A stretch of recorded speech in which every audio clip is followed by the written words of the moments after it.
25 Years of Vampire the Masquerade presents My Two Deputies.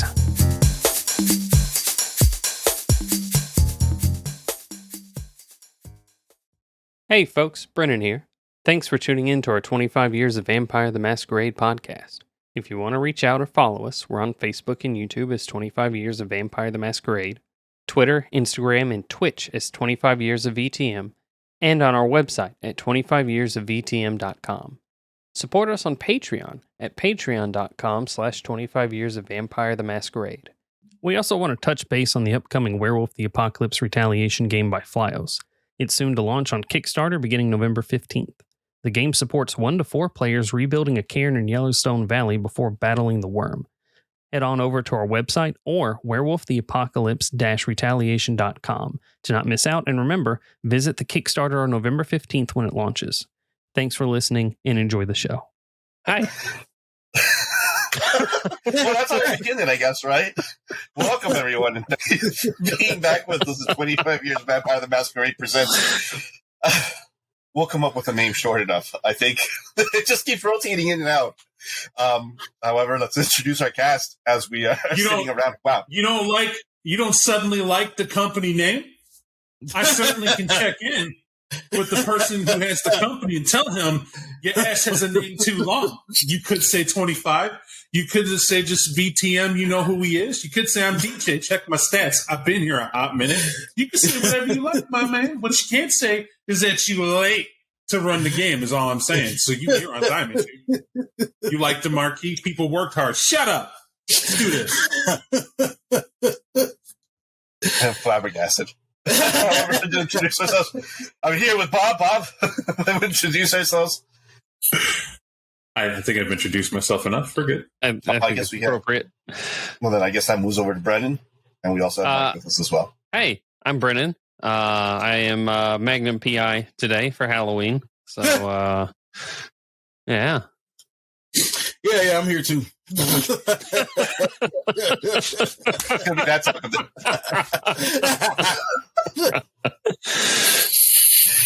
all right, gents. It's been some time since we met, and so let's begin where we kind of left off. Right, couple of things. Money is actually owed to Mr. Gaetano. Shortly after you had left and moved from Kaiser's vehicle and went back to that little Salvation Army box that you had kind of had, Gaetano did mention he bet you a good amount of money, 20 in this case, Mr. Sheriff, that when you got back there, chances are you probably wouldn't find what it was that you deposited in there before. Heading back, Mr. Gaetano is owed money.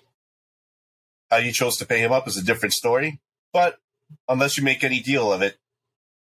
Well, wait a minute. Now, point of order. First of all, it was $100.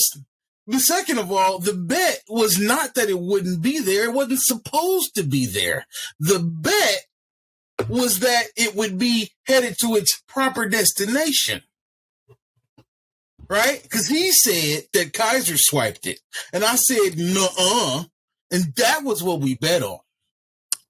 See, this is why bookies exist. Right? Somebody's got to record the bet properly. I'm just saying. I'm just going to submit to court that this is what happens when you work for any boss who doesn't like giving up any money.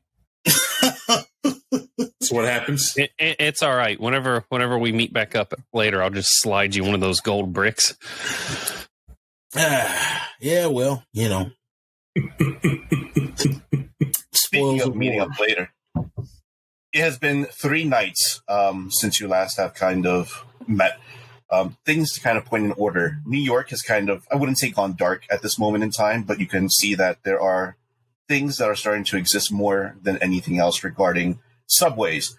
Normally, one of the bigger things that you normally had in subways that people didn't give a shit about were people actually just being the free riders, right? Just kind of, they're just skipping over the turnstiles and going through. More security, it seems, is being put into place regarding the cops. There's also word that in Washington Square Park, along with other locations such as Union, there's going to be more increased police security, which hasn't been kind of seen there before. More interestingly enough as well, there hasn't been any noise regarding the situation that had kind of happened at Deportivo. It could be a combination of things. You're not sure whether it was by your making or otherwise, but fortunately, it seems like there hasn't been any types of interesting ripples that have happened that way. Up until your third evening, where you, Mr. Rivera, end up getting a message from our prince that says, please meet her over at the Tribeca Film Center. Well, I was going to say, without delay, hey, fellas, Tribeca, dress nice. I will text reply as in the Tribeca Film Festival. Affirmative. I'll call you. I'll answer. Hey, no offense. I don't know why you'd be offended, but I'm like, I haven't been to. Is this like a theater, or I mean, it's a theater, right? Or is it a screening room? I thought you had to be rich and walk a red carpet to do that sort of thing. It's the boss lady, right? She's certainly got more dollars than I do. She's summoned me and told me I can bring who I like, and so I'm bringing who I like. I feel a little. No, I'm not embarrassed to tell you this. Like, I'm from the Bronx. Like, I don't own shit that would go in. Like, I don't.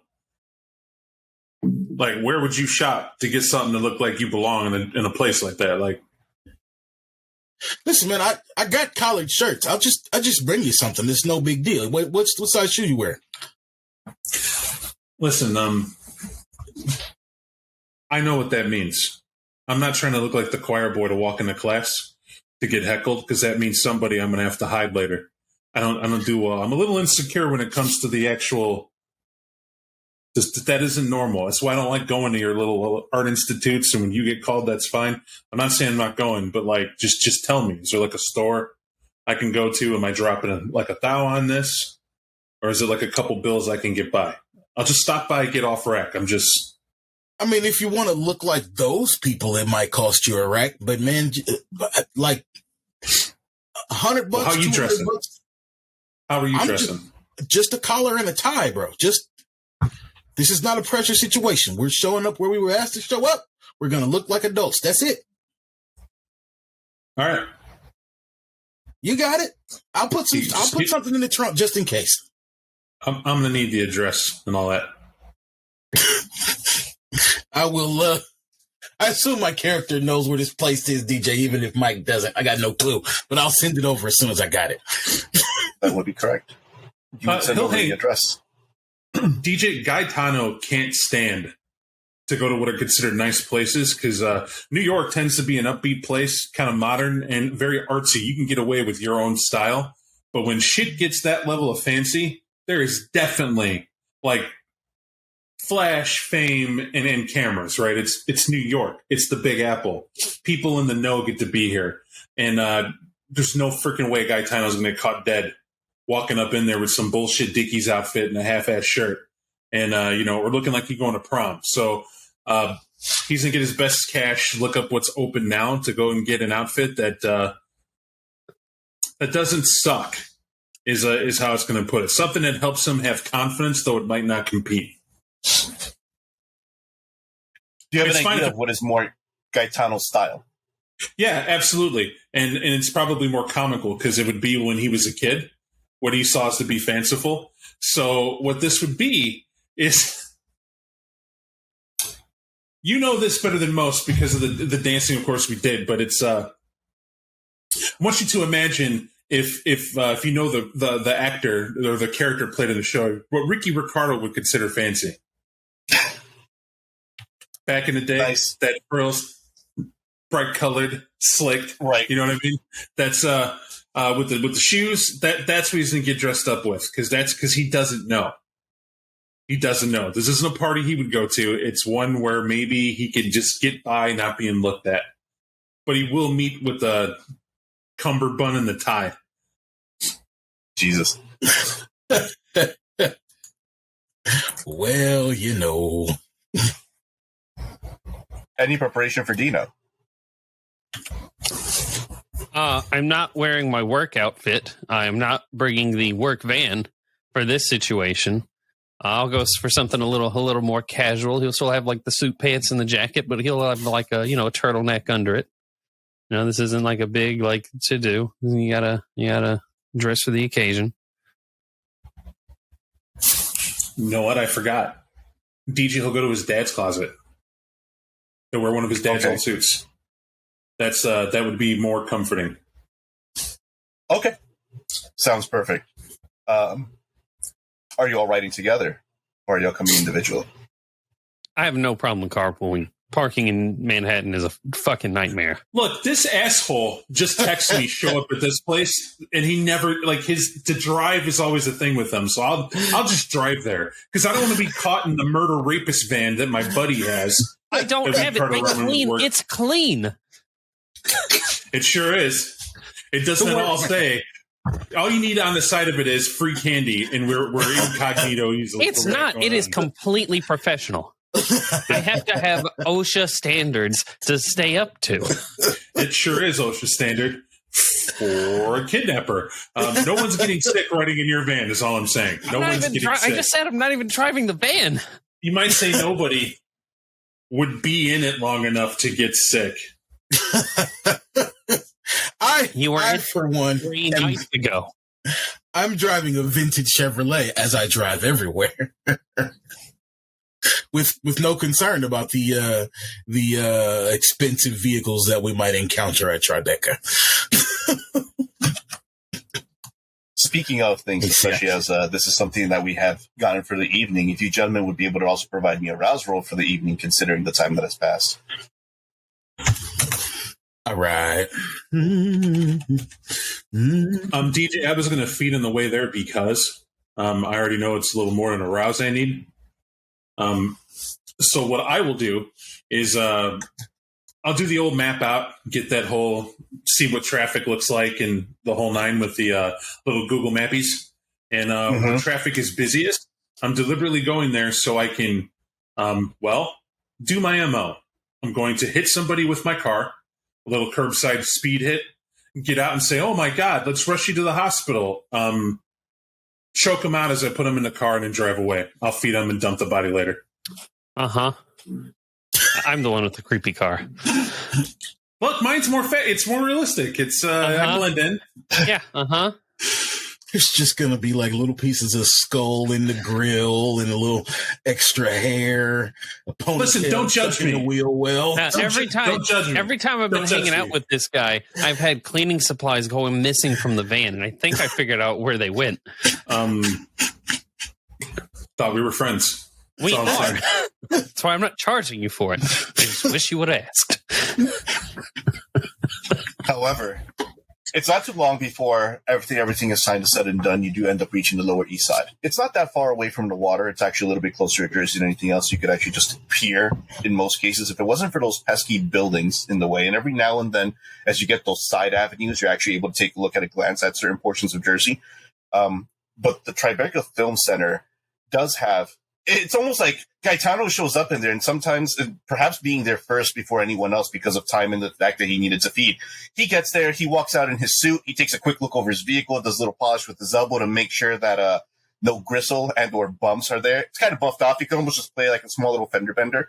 But you take a look, and you're coming out here, and you're anticipating a lot of lights and flashes and cameras, and you're met with like a combination of people that are in fine suits, but just enough to seem like they are kind of probably having seminars nearby, and a couple of people that might be dressed up, but for like the smallest, indiest films being produced. It's not even like it's the festival itself. It sounds like a whole bunch of like Rivera just forgot to give you the nuance of the center. Even though you know it existed, you just hear Tribeca Film Festival, you're like, this motherfucker. But you do end up seeing that there are going to be guards, that are standing outside of the building. You see where like the film portion of it is, or at least some of the theater aspects of it. And that has its own thing. But off to the little side where you probably assume are the business offices, you'll see a slew of people in suits, simply just standing outside as if they're either protecting celebrities and or a different interest. I will, I'm a deputy, damn it. I'm going to investigate. I'm going to walk over there like I should be over there and just kind of stand in line. You proceed. You'll see one of the gentlemen just kind of come near you. I'm sorry, sir. Private party. I know. And I'm sorry. Who are you? I'll lean in when he grabs his ear to that ear and Gaetano. The two guys will kind of look at each other for a moment, and you'll see one of them kind of just put out a pocket phone for a second, just take a quick look, and he'll give you the one up and down, like, right this way, sir. And they'll open up the door. He'll smile like, yeah. and he'll follow, right? You'll walk in. What you will see is exactly kind of like in the background, you have a small little foyer along with the escalators that are kind of leading up. You have probably the elevators that are standing off to the side. But you will have a nice young lady, probably just starting to butt into her 30s, blonde hair, put up to a bun, and she's wearing like a cream color like suit of sorts. And she's like, "Oh, sir, I thought, my apologies. Are you waiting for the remainder of your party?" Who are you? Oh, my name is Janice. Oh, Janice, it's nice to meet you. I'm Gaetano. I'm the Gaetano. Oh, no, I understand, Mr. Gaetano. I was just instructed to, I mean, unless you want to go up there, of course, right this way. And she'll just, she'll start heading over. And He'll walk with a little more confidence. Like, yeah, name holds a little more weight than I thought. Just carry on. You'll start getting led towards the elevator as she like frantically pushes the button, more scared than anything else to kind of disobey. But you two gentlemen, Dino and Rivera, will come there afterwards, probably just noticing the shadow of a sharply dressed Gaetano as he's smiling from the side of his nice pearly face. Behind the gates, you still have those guards to go through, but you could definitely see that you're at least in the right area. I will approach the guards with all due courtesy and introduce myself. Gentlemen, my name's John Rivera. I'm expected this evening. They'll understand, and they'll simply open up the door for you as well. You're about at least 50 paces away from Gaetano as he's about to enter the elevator, with what seems to be a slightly panicked Janice. You're not far until... Since I'm the one farthest behind, I'll be like, "Hi, I'm Dino," and I will go jogging to the elevator because I know he will leave us down here. I'm intentionally going to give Gaetano about 30 feet and just watch how this plays out. He's just going to floss a little bit, you know. God I damn can it. be here. You can. Janice said so. You can, in fact. I'll get to the next elevator when it comes back, DJ. All right. She'll go ahead and she'll lead you over to the elevator. As you step inside, she'll push the button. She's like, "It's quite a nice evening, isn't it, Mr. Gaetano?"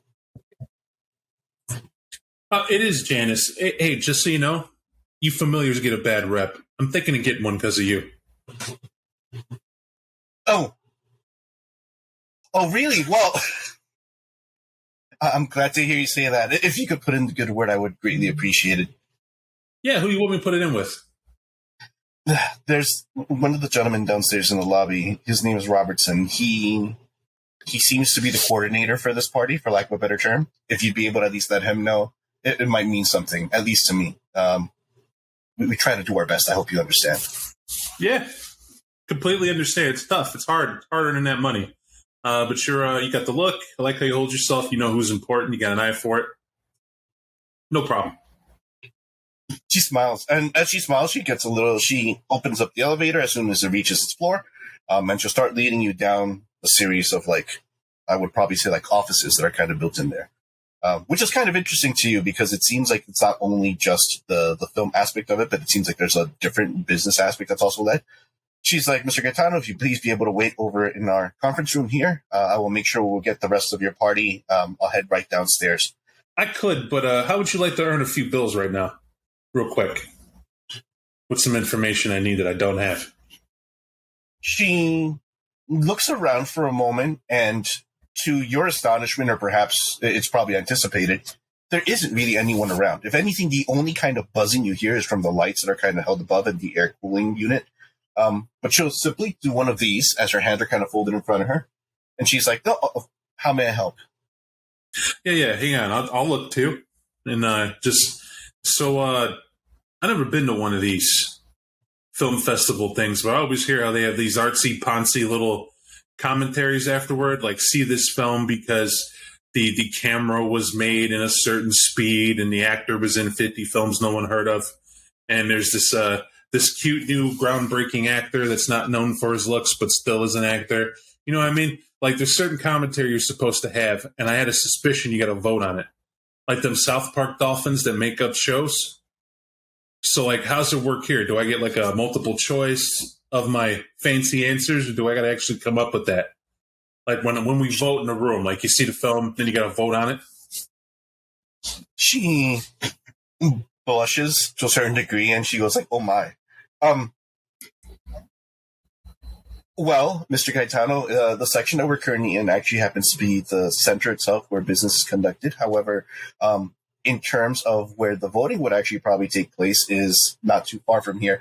What will end up happening is a council will meet together to go over the criteria in which they'll be able to do certain things.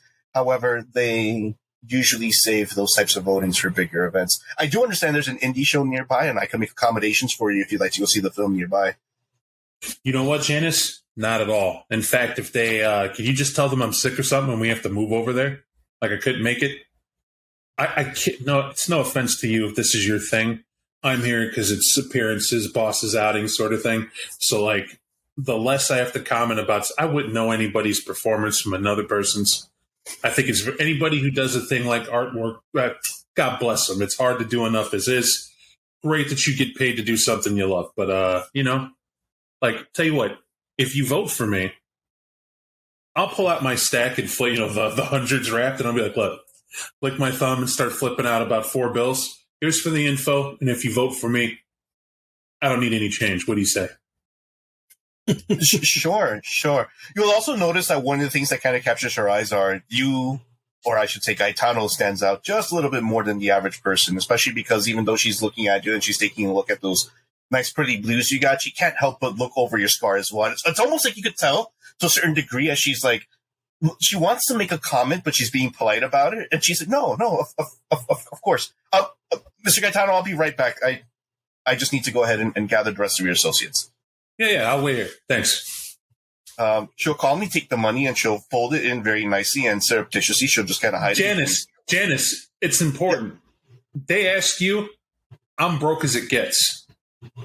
That's between you and me. That's my shoebox money. I save up hard for that. I have no idea what you're talking about, sir. I'll be right back, and I'll let them know that you've been waiting here exhaustively. Yeah, but dead people, Janice, they're expensive. Her mouth will go like before she heads downstairs. You two gentlemen have been waiting for at least the better half of about 2-3 minutes or so before you hear the familiar ding of the elevator, and Janice steps out. Gentlemen, a pleasure to see you both. A Mr. Rivera and a Mr. Kilbach, I presume. And she'll kind of do like one of those, trying to figure out who's who, even though it's probably obvious. I'm not saying a word. I am stepping into the elevator. Yes, ma'am. Thank you.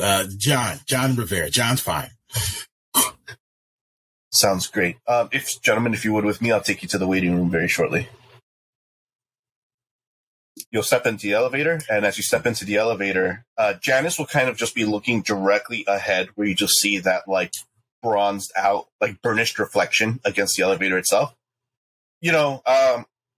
Gentlemen, I would just like to put in a good word for your Mr. Gaetano. He has been waiting exhaustively for some time now, if anything at all. Please let him know that all amenities shall be given to him. He's a good person. John, Dino will shoot a look at you and look back at her. He's been waiting for a while, you said? Well, yes. For how long?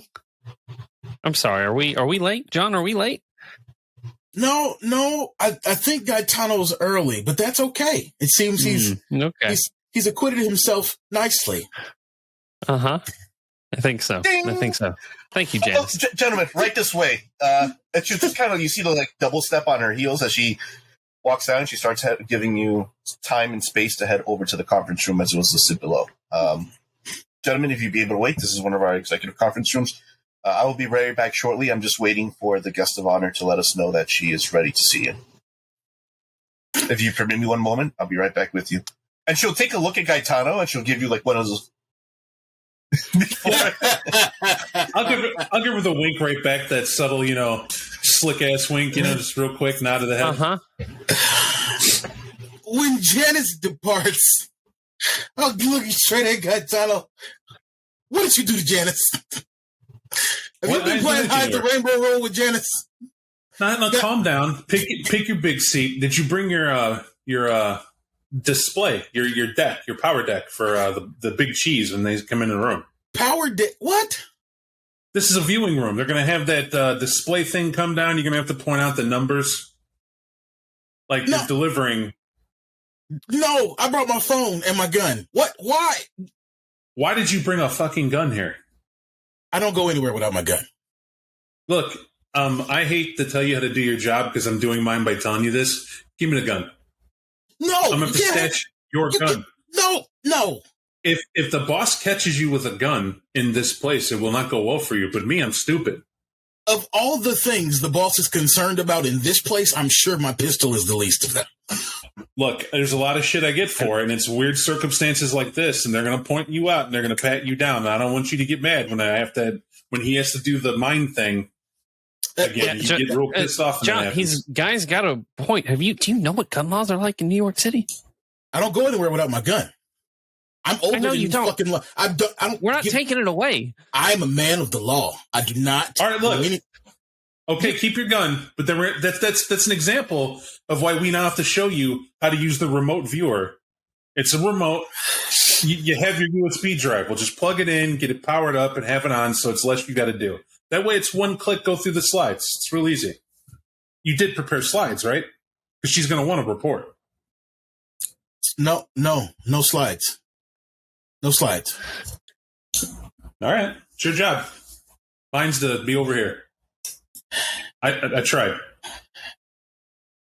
Which one? Here's the clicky clack of Janice's heels starting to head over. You're probably sure she'll probably get there in about maybe half a minute or so. Was I supposed to roll a whole ass projector onto this elevator and push it into this conference room and set up something for somebody who summoned me? Like what? No. Slides? Boss, what I'm saying is you report to her. You called us here. I thought it's your time to shine. This is a conference room. You conference in a conference room, and it's usually about data you want to present in a nice capacity. That's why you're in the conference room. And they don't need you to roll a projector. It's built in, either to the table or the back screen. It looks like the back wall, and it's just you open two things. There it is. And then we plug a thing in, and then boom, click, click, click. That's it. You talk and click, and you talk and click. You see him distinctly look up and try to figure out where he's supposed to put the slides, the slideshow for the projector. Legit, it'll be Gaetano trying to explain to him the 20th century and pointing at USB drive, pluggy heary, right? You just boop, boop. And then if you had it, it's automatically going to come up there. There's wires underneath that communicate this. Some do it wirelessly depending on the moolah you've put in. That's cheddar for ethnicity purposes and translations. And you do that, and that's, then you have it. I'll buy one. You'll see Janice walk in a moment, just as she's like picking up the last aspects of like the last 10 seconds of conversation. Mm-hmm. We also do offer business services, Mr. Rivera, if you need any to accommodate. If you have any thumb drives or anything, we could also prepare any types of presentations you would like. No, Janice, it's fine. Just some shopping to do later. No big deal. No, we're good. Janice, hey, I'll walk over to her. Not quiet, just be like, you have obvious Bluetooth accessibility for it. She nods slowly. Can you just get us the conference room password to access the smart board? I'll get his phone hooked up so he can at least do that much. We can, sir. Just a moment, and she'll actually reach into her breast pocket in a second, and she'll hit one of those nice little card things. Inside of it would carry a business card. Actually happens to be like Wi-Fi information along with passwords necessary in order for you to be able to access anything within this conference room. She's like, he'll whistle impressed as he gets his phone set to get all he needs on it. As you do so, it's almost as if by dint of proximity, she'll lean in and she'll say to you, Gaetano, she's like, our guest of honor is ready to see you. Whenever you're ready, gentlemen, just please follow me. Yeah. I'll fall back to the boss and I'll go, hey, look, I can have it to where your phone can link to a viewer in there. And if it impressed you and you were out of water, you want to unbalance her, just start showing her photos, of course, you naturally took of the crime scenes we were at and the stuff we investigated, right? No, fuck that. Look Dino's phone. I don't have any pictures. It'll just be I don't have a phone like that. God damn it. Because we're not supposed to have phones like that. We're not supposed to have pictures like stuff like that on our phones. We're not supposed to have... Okay, all right, that's fine. You're not supposed to have evidence of our existence, our existence. But that's right. Let's not keep her waiting. Fellas, later. Let's not keep her waiting. Let's go. Okay, all right. I'm the only professional in this outfit. I'm just saying. There's a professional. Yeah, how long were you waiting, Mr. Professional? Look, how much did you pay her to tell that? We watched you get in the elevator. Janice is young. To her, forever's a long time these days. Janice is behind the glass, just staring into the conference room. You know, the same way that one would look at a puppy or a kitty that they're probably picking up from like a pet store, thinking like, "Oh, I just can't leave this one in here alone by itself." You'll see her look that way in terms of sympathy at Gaetano, as all she sees are the mimicking things of them yelling at him and him just fighting back as if he's like a small dog trying to fight off the other pack mates. And she just... And as you walk out the door... Go ahead. They'll just say, Janice, do I have permission to touch your shoulder real quick? You may. Thank you. I'm okay. I'm a modern man, and I ask permission, Dino, as I pat her on the shoulder. Thank you. And we'll just allow her to walk first if she would like. This guy. I can't believe this, man. She heads you down further on the hallway before she takes you into a room that seems like it connects to another side of the building. I guess it's funny the way that the offices were kind of set up that do allow you to make that kind of transition. But the transition will lead you into this room. Within the room itself, the lights are darkened with the exception of the stage, in which there are 3 fold-out chairs. In the center, it seems like there are a variety of both men and women that seem to be in black suits, with, of course, the prince sitting in the center. Janice will come by, and she'll gently whisper, "Gentlemen, your seats are at the front. My apologies. If you need anything, please let me know. I'll just be right outside the door." And she whispers it to such a low, near inaudible level, as everyone else in the audience used to be quiet. I'll give her a final wink and a head nod. Thanks. As I'll head up. Actually, I'll pause as I start to walk and kind of shake out the humor a little bit. And I say a little bit because it's still Gaetano. And he'll wait for John to start walking up. Super prim, super proper. Button the top button on my blazer and head to our designated seats. Straight face, professional. As you take your seats, I'm assuming, unless Dino has anything you'd like to add to it. No, I'm just sad there's no popcorn concessions here. There'll be a small pause for probably no less than about 10 seconds before it's actually broken up by someone in the crowd as they slightly cough, letting you at least know that someone in the crowd is at least human. Or you could probably anticipate that those people that are surrounding her may or may not be human by the fact that they did in fact cough. This kind of makes her sigh, almost as if like, oh, great. She'll speak, but considering how quiet it is, it echoes almost as if it's an audition of sorts. John, would you be able to tell me, along with your associates, how did things go over at Chuchi's location? Bumpy, but productive. Chuchi needed persuading.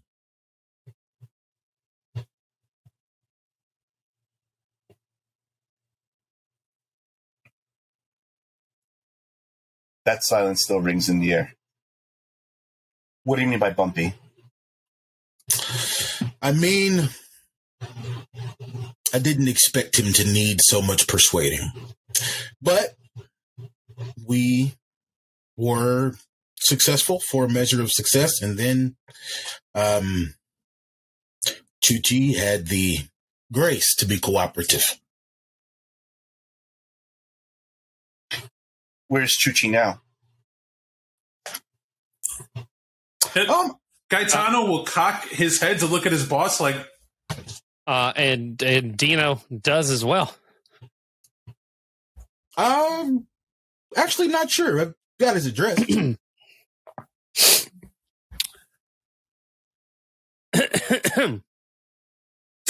He'll lean into Dino. Told you so. I know.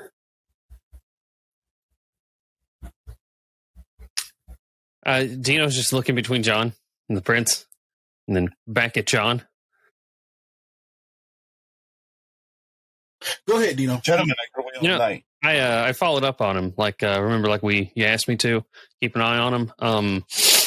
Chuchi, after we got the items, Chuchi's disappeared. We know he has people that he sees. We know he has people that's important to him, an old girlfriend or wife and a kid. He's not seen them in days.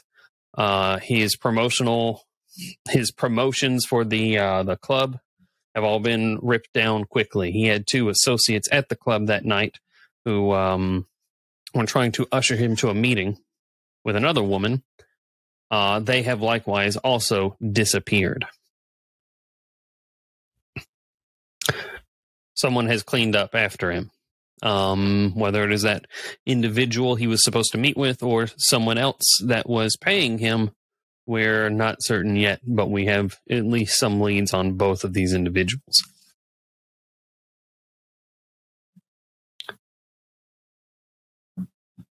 Individual he was supposed to meet with? That's correct. And I'll look at John and Gaetano. The woman that he was supposed to meet with at the club during the time we picked him up, I do not believe we got her name. We've still got his phone. We can find her name, but she seemed to be, well, she can't be his actual baby's mother, but there seemed to be some romantic attachment there. It's going to take some time for us to get the actual legalese to get the permission to get through the biometric unlocks, because I was denied an ability to take it due to the need of relations that John felt we need to keep open with the unsub. So we just let that go. The unsub? He's been watching TV again. She'll look over in Gaetano's direction. She's like, please explain. Like, one eye on Gaetano, the other one bearing into, Rivera. He'll slip out his smartphone. This phone you can't unlock unless it's my digit that I specifically used to place it upon this phone. Now, I bit off the man's finger to keep so we can unlock his phone. But since I wasn't allowed to keep that finger to unlock his phone, we had to let him go accordingly because of this. For some reason, it's wrong to have a severed finger in your pocket because that somehow violate what she asked. Deputy, she asked, Madam, if I kept this finger, it'd be open. Madam, now you got to go through the law. You got to go through the law. That's the law. We don't. Deputy, please. Shut up. He'll look down and shut up. He knows things. No one wants to use that info. He'll just stare at the ground. Madam, we can get back into his phone if we need to get back into his phone. We've done it before. We have a great deal of information that we already took. Is there anything you would like with regard to Chuchi? She'll take off her gloves that she's currently wearing very slowly, trying to remain not amused to a certain degree.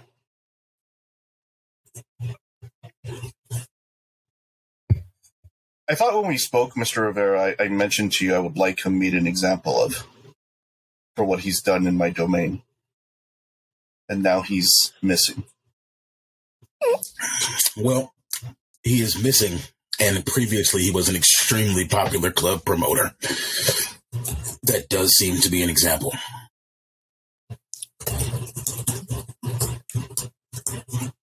If I may add, he'll raise his hand. Please, Deputy. Thank you, John. To state this as eloquently as I can, when we arrived there, it wasn't hard to get a hold of Mr. Tucci. He was existing in the opening, as you think he would be, but of course you knew what he really was, so did we. We convinced him that we weren't who we were. We went to the back to talk to him about who we actually were. I had impressed upon him with all due violence and respect that we were in charge, and thus you were in charge. And we, of course, applied the necessary leverage that broke him and his associates of any illusion that he could simply waltz his way out of it. We then pulled him out of his own club gently. No one's the wiser. But we did notice relationships weren't as sound amongst his own people. He's surrounded by a staff that seemed to push him around. He had to make dates. He had to make specific places to be, and they were very pushy about where he was supposed to be and how he had it. There's two minds of it. Either he is that good at pretending to be, well, alive, or it's a situation where he's not in charge of what he had going on. Now, we don't have him here because I agree with John's assessment, though I was busting his balls quite a bit, even up here in front of you, that you do let him go. You let him go because by your statement, it alludes that you wish to show, was that word magnanimitude, to seem gracious and letting him walk, not to be lenient. I mean, I bit off his finger. I didn't have to. I could have delicately cut it off. I could have given an option to do it, but I bit it off to let him know that there are worse fates for him for crossing you. And thus by crossing John, really, but by crossing you, it's not a smart thing.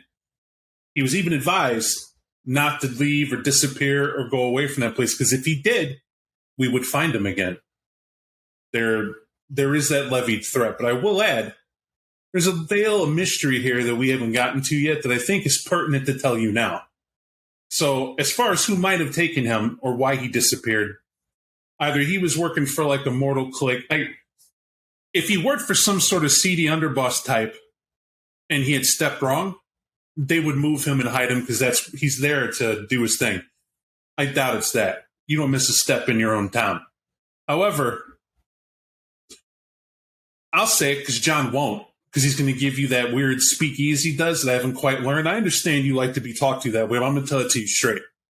Some creepy asshole in a limo stalked us, like within blocks of leaving the place, and asked to talk to John immediately. John got in said limo, came back and reported to us that creepy, it's the best way I could put it, some creepy face guy had told him, asked him the exact same info you would send us out to go get.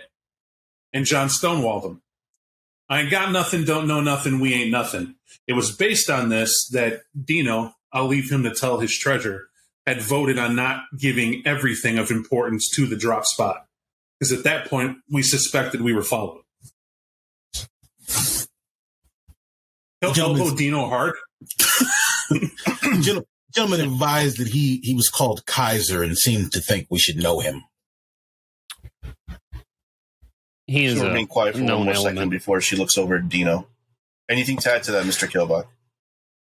The items that we picked up, Chuchi was gathering and was being paid to send to a individual in Staten Island. He was paid in, not cash, but in these gold bricks.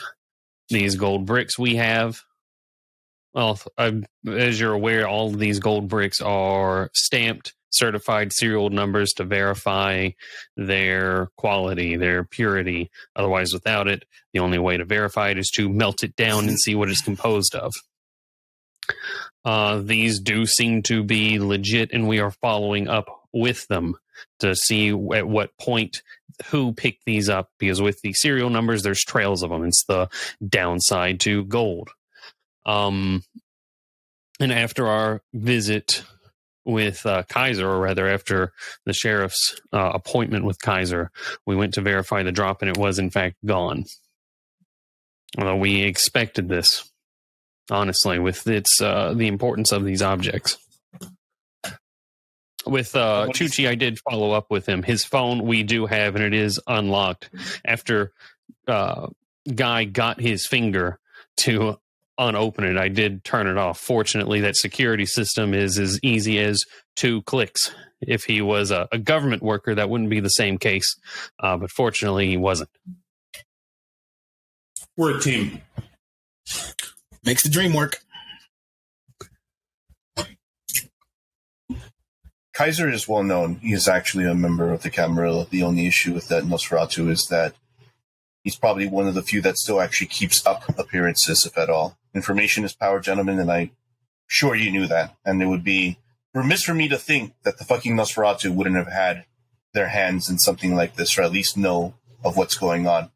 Fortunately, and she'll look over at John with a very bitchy smirk of sorts, you didn't disclose any of the information that is in there. But there's something else I kind of wanted to mention, but before I do, she'll look over her guards for a moment and give a slight nod, at which point they'll kind of just start filing out at least a row that is behind and in front of her towards the doors, and just make sure that each of the doors are kind of locked in place.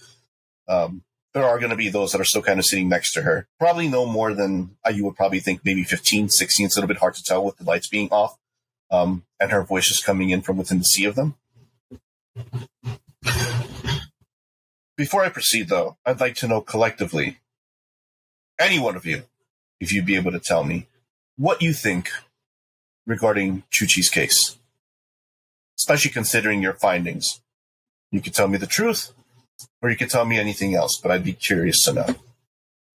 John will just kind of get up in his seat to look around to see what anybody else is going to say, because we just gave a fucking report. So he's like, who the fuck else is going to talk about? Madam, my suspicion is that Chuchi is a patsy for someone. We do have at least one name, Mr. If memory serves, Baker. Baker, yes. Of Staten Island. We have to follow up and try to chase that tail. I think he's being used. He seemed to be very young, very ignorant, capable in so much as that he's connected. Not a threat, or he would not have been allowed to walk away that night, I assure you.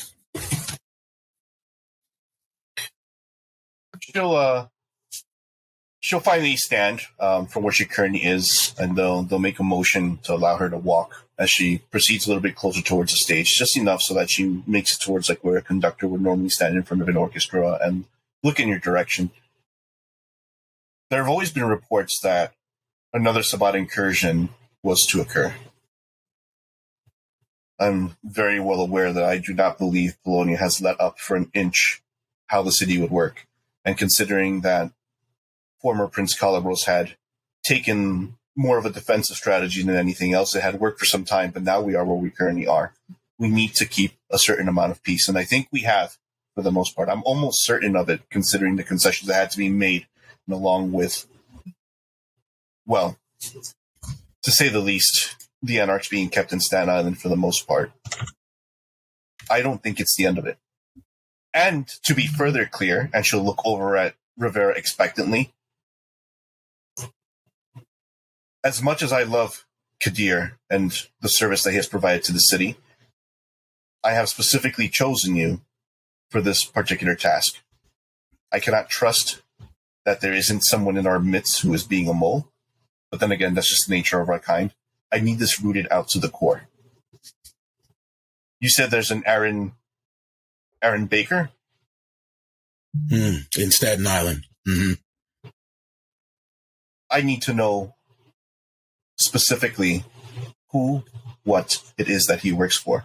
And I want all evidence removed of it. If you are able to find solid evidence of the person or the people, or even proof that either the Sabbat is behind it, then we will take action quickly and quietly as necessary. But I don't want to cause a stir that way. There are many still who would probably not be happy with me being Prince, and I understand that. But this is our New York now. This is my New York. Fuck them. Bring me information and clean up after yourselves. Yes, ma'am. We will shake the tree even if it falls down.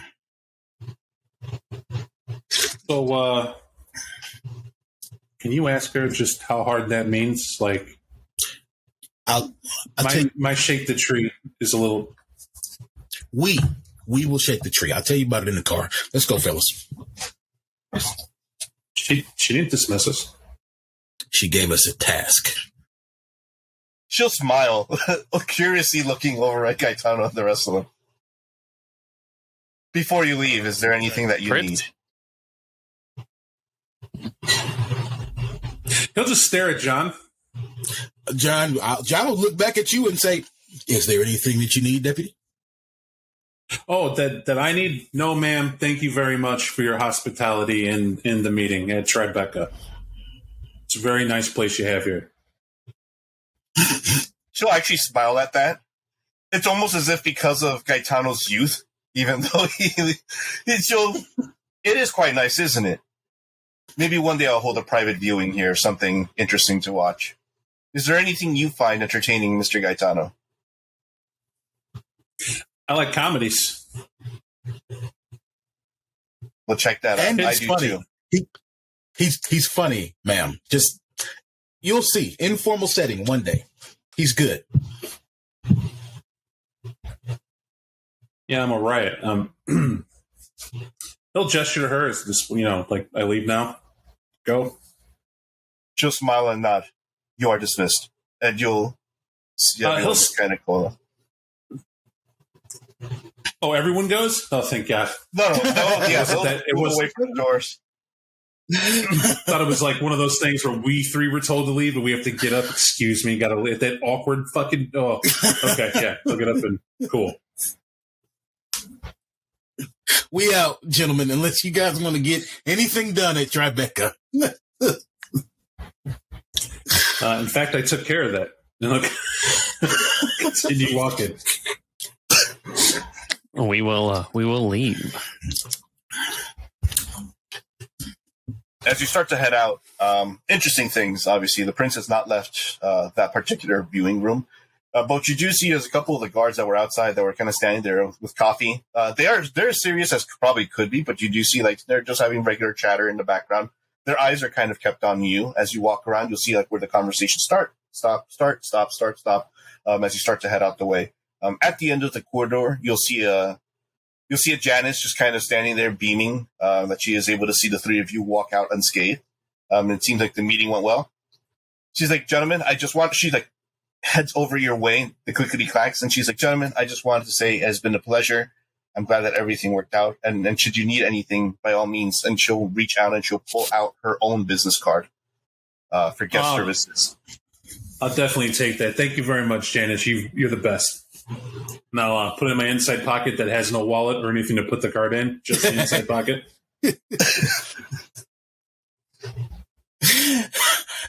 John will offer Janice a smile and a long nod and nothing else. She'll order the elevator for you folks. Hey, don't be alarmed. I got to leave the way I came in. I got to talk to a Robertson. No, you got it.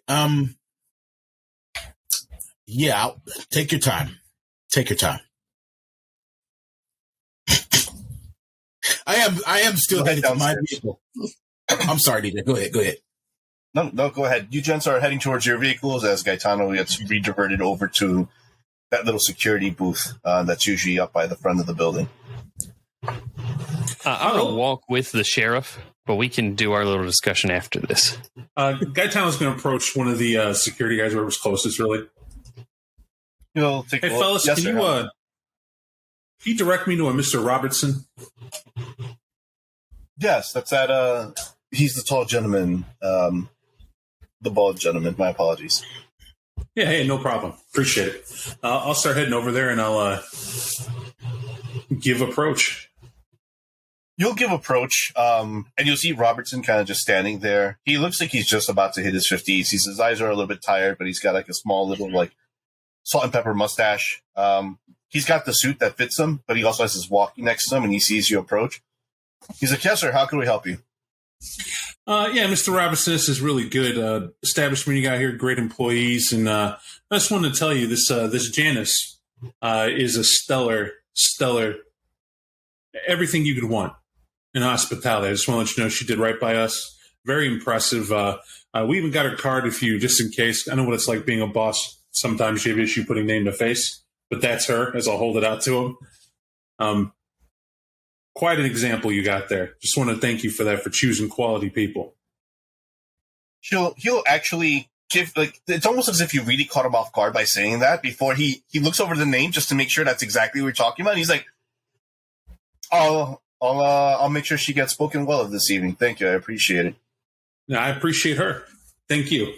And put it back in my pocket. You have a nice night. And I'll head out, having fulfilled my quota. You'll walk out and your evening breeze hits you gentlemen in the air. He'll try to find what fucking super parking spot, no doubt the sheriff gets compared to his get a ticket and pay for parking ass had to do over there.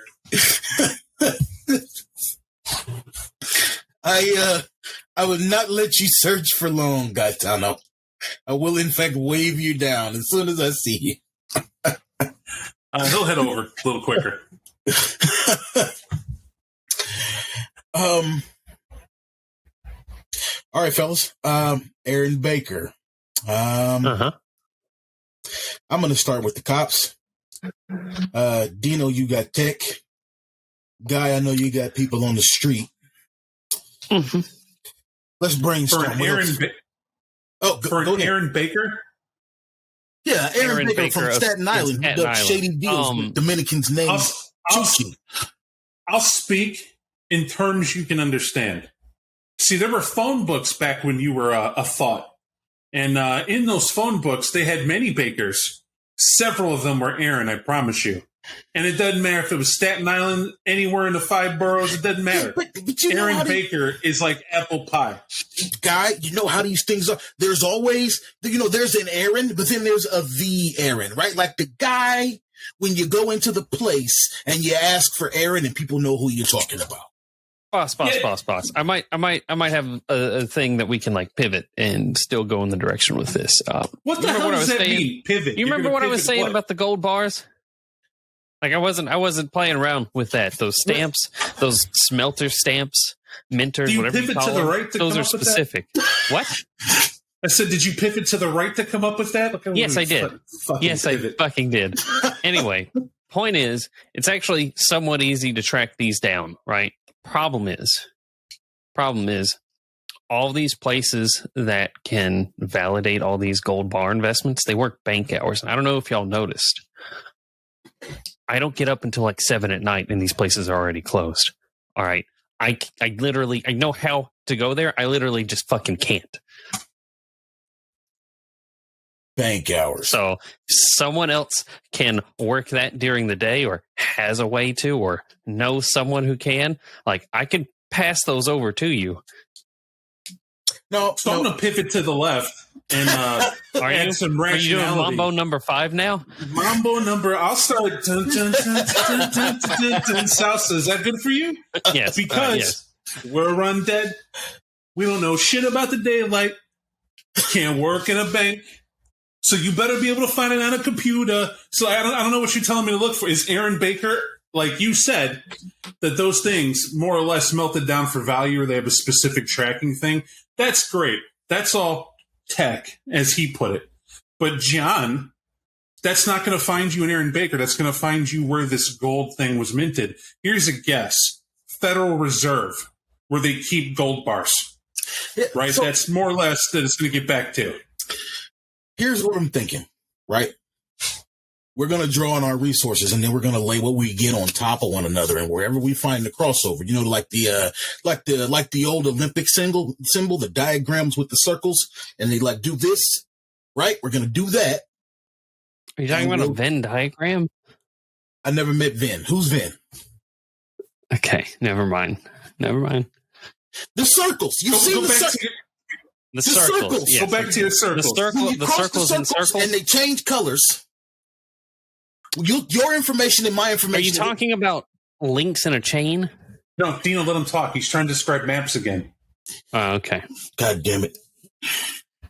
Okay. All right. Let me walk this back. What precisely did those books indicate that Chuchi was moving, Dino? You remember? You got a note. We never looked at them. I got ideas. I got sinking ideas that don't make me feel good about this. To back Dino up, John, you said she didn't want us to know the info in the thing. Yeah, she told us not to. And now you want us to?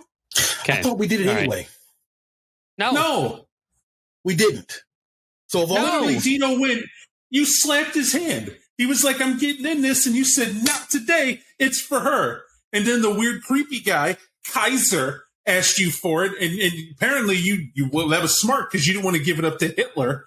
And that's great. But then she's now asking for it. Like we should have known. By the way, it would have been easier if you would have done what I said. And what? It's real easy to lay golden eggs when you bring the hen that shits them. Hold on to Chuchi? Yeah, because if I'd have kept him in my walk-in freezer at home, he may be a little battered, but he definitely would have been available for that meeting tonight. Yeah, to be fair, it's real easy to keep them quiet when you shove a piece of wood through their heart. We couldn't have dragged him into Tribeca for her anyway. Fuck it. Okay. Yeah, we totally could. He was amiable. He was terrified. Right, I bit off his finger. Look, when you bite a digit off, people know you're not playing. It's simple. You should try it. He's got a point. Let's do this. All right, so but hang on, John, you're saying let's do this, and you're like resetting. I feel that we have to get together and collaborate, right? All right. Which is what we're doing, collaborating. And here's what I could do. If there's a door, I can kick it. If there's a person, I can hit it. Anything else, that's you two. But we got to find the door. Mm-hmm. Right? Like, we got to... Okay. All right, I hear you. I hear what you're saying. I'm not going to ask you to do an unreasonable thing. I know some cops. Give me all of the details you can off of those gold bars. I'll see what I can do. And let's get back into that phone and try to figure out what business precisely Chuchi and Aaron were in. Right? We can do some deductive reasoning here, and that'll tell us which Aaron Baker we're looking for, right? It's gonna be a guy with a rep, because only guys with a rep boss around people who run whole clubs, right? But we gotta know what this thing is. We gotta know what this thing is. Let's start there. I'll send you the Minter symbols they put in the serial numbers. For you, I got an idea. Go ahead, Bob. Yeah. Mr. Gaetano.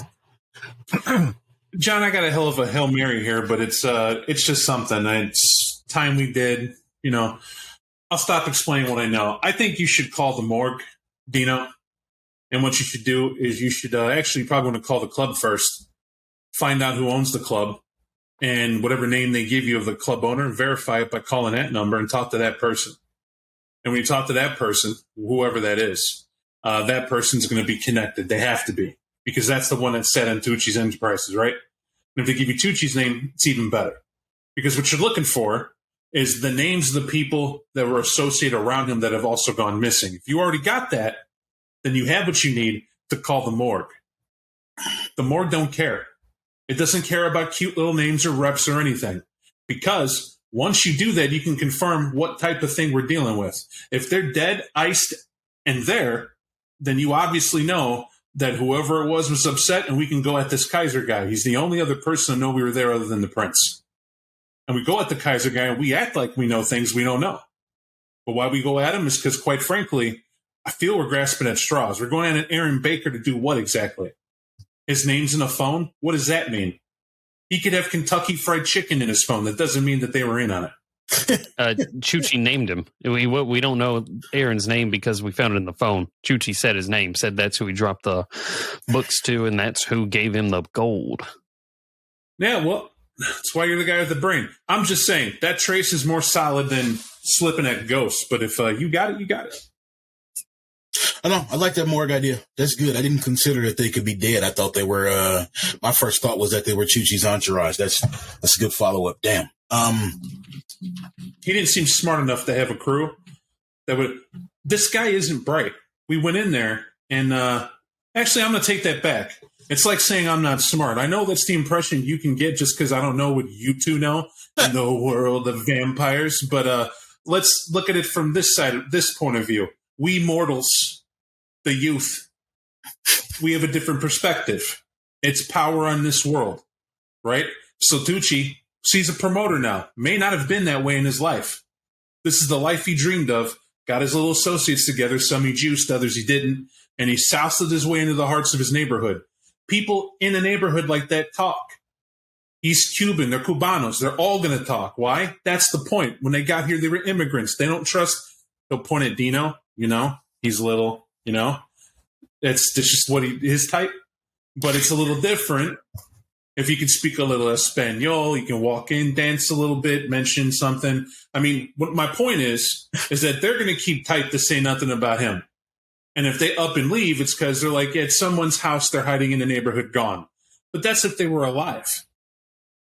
They're all not going to go missing. One or two of them, Tucci especially, that I understand. But all of them? They're like, 5, 6 guys that were there with them? And I found it weird because we left them all there. For her to say they all can't be found meant she sent other people other than us after them. She didn't say they couldn't be found. I said that. It's you said that. Yeah, I said that because I was following up on Chuchi. I was following up on his people. So Dino says he can't find them because they disappeared. I apologize. I had assumed that came from on high because you weren't corrected. No, I mean, I trust that he can't find him, but you had a brilliant light bulb moment there. We don't know why he can't find him, right? That's another thread we got to pull. Well, we can go ahead. Well, no. I'm just saying that's just one more thing on the plate. Okay.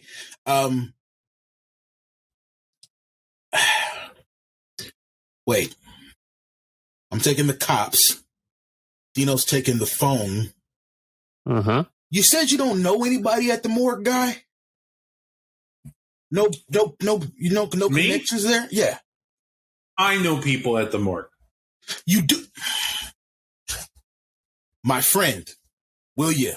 We're going to break huddle right here. You take the morgue. I'll take the cops. Dino takes the phone. We circle back up. How's that sound? I got to make a stop tonight anyway. Sounds perfect. All right. No bullshit. You see John stick his hand out like for the ready break. Yeah, he'll join it. This is my favorite part. I will too. If only Dino looks awkward every time. 2 fangs on me, 2 fangs on 3. 2 fangs on 3. Dino, that's in like 3 seconds. Why don't we just say Camarilla go? Shit, man. Spirit, Dino. Didn't you play sport? God damn it. Never mind. He'll throw open the door to his car. Let's walk away shaking his head at Dino. It's this guy every time. I'll pull out Chuchi's phone and I'll dial, I guess, Angel as I get in my car. As you get in your car, we'll go in this particular sequence. Dino, you'll dial the number, and what you'll hear in the background is you didn't think it was possible, but it's a ringback tone. It's like those haven't existed in some time, but there's like Bad Bunny playing in the background as it just like rings and rings and rings and goes straight to voicemail. The number you have tried to reach. The person you are trying to reach is currently unavailable. Please leave a message after the sound of the beep. I'll just hang up. Well, that was a long shot. I'm probably just going to head back to that club at DJ and do about what Gaetano suggested. Right. As for you, Mr. Rivera, one role you can make me, because your character would probably know, not so much that I anticipated Mike might have, if you'd be able to make me either an intelligence and politics role at a difficulty of 3, or an investigation and intelligence role at a difficulty of 4. Do include your hunger dice, sir. All right. Dice roll. I am going to go with my stronger suit, which is investigation. Hunger is currently and difficulty is all right. Got all those commands in?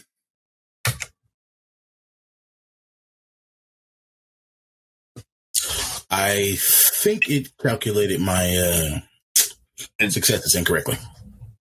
No, it got you right. You have 4 successes. It's all successes are based off of a 6, and so the difficulty is just how many 6s you have to roll.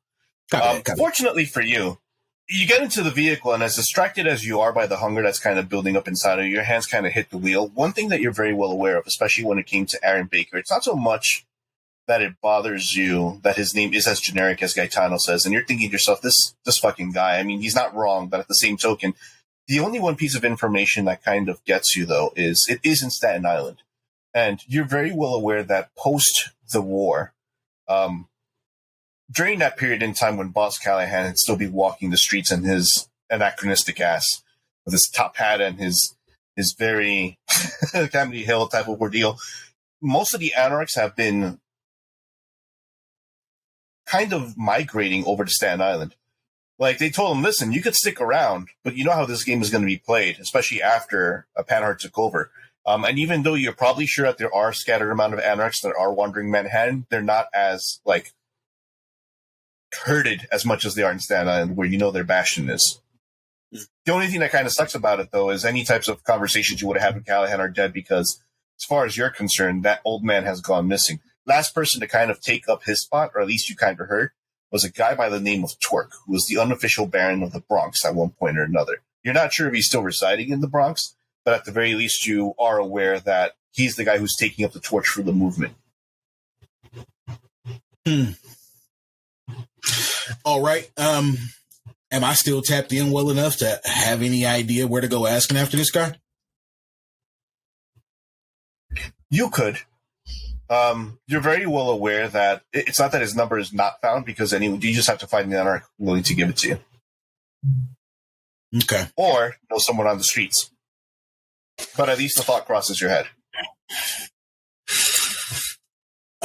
Know someone on the streets. I may not. Let me double check before I speak out of turn.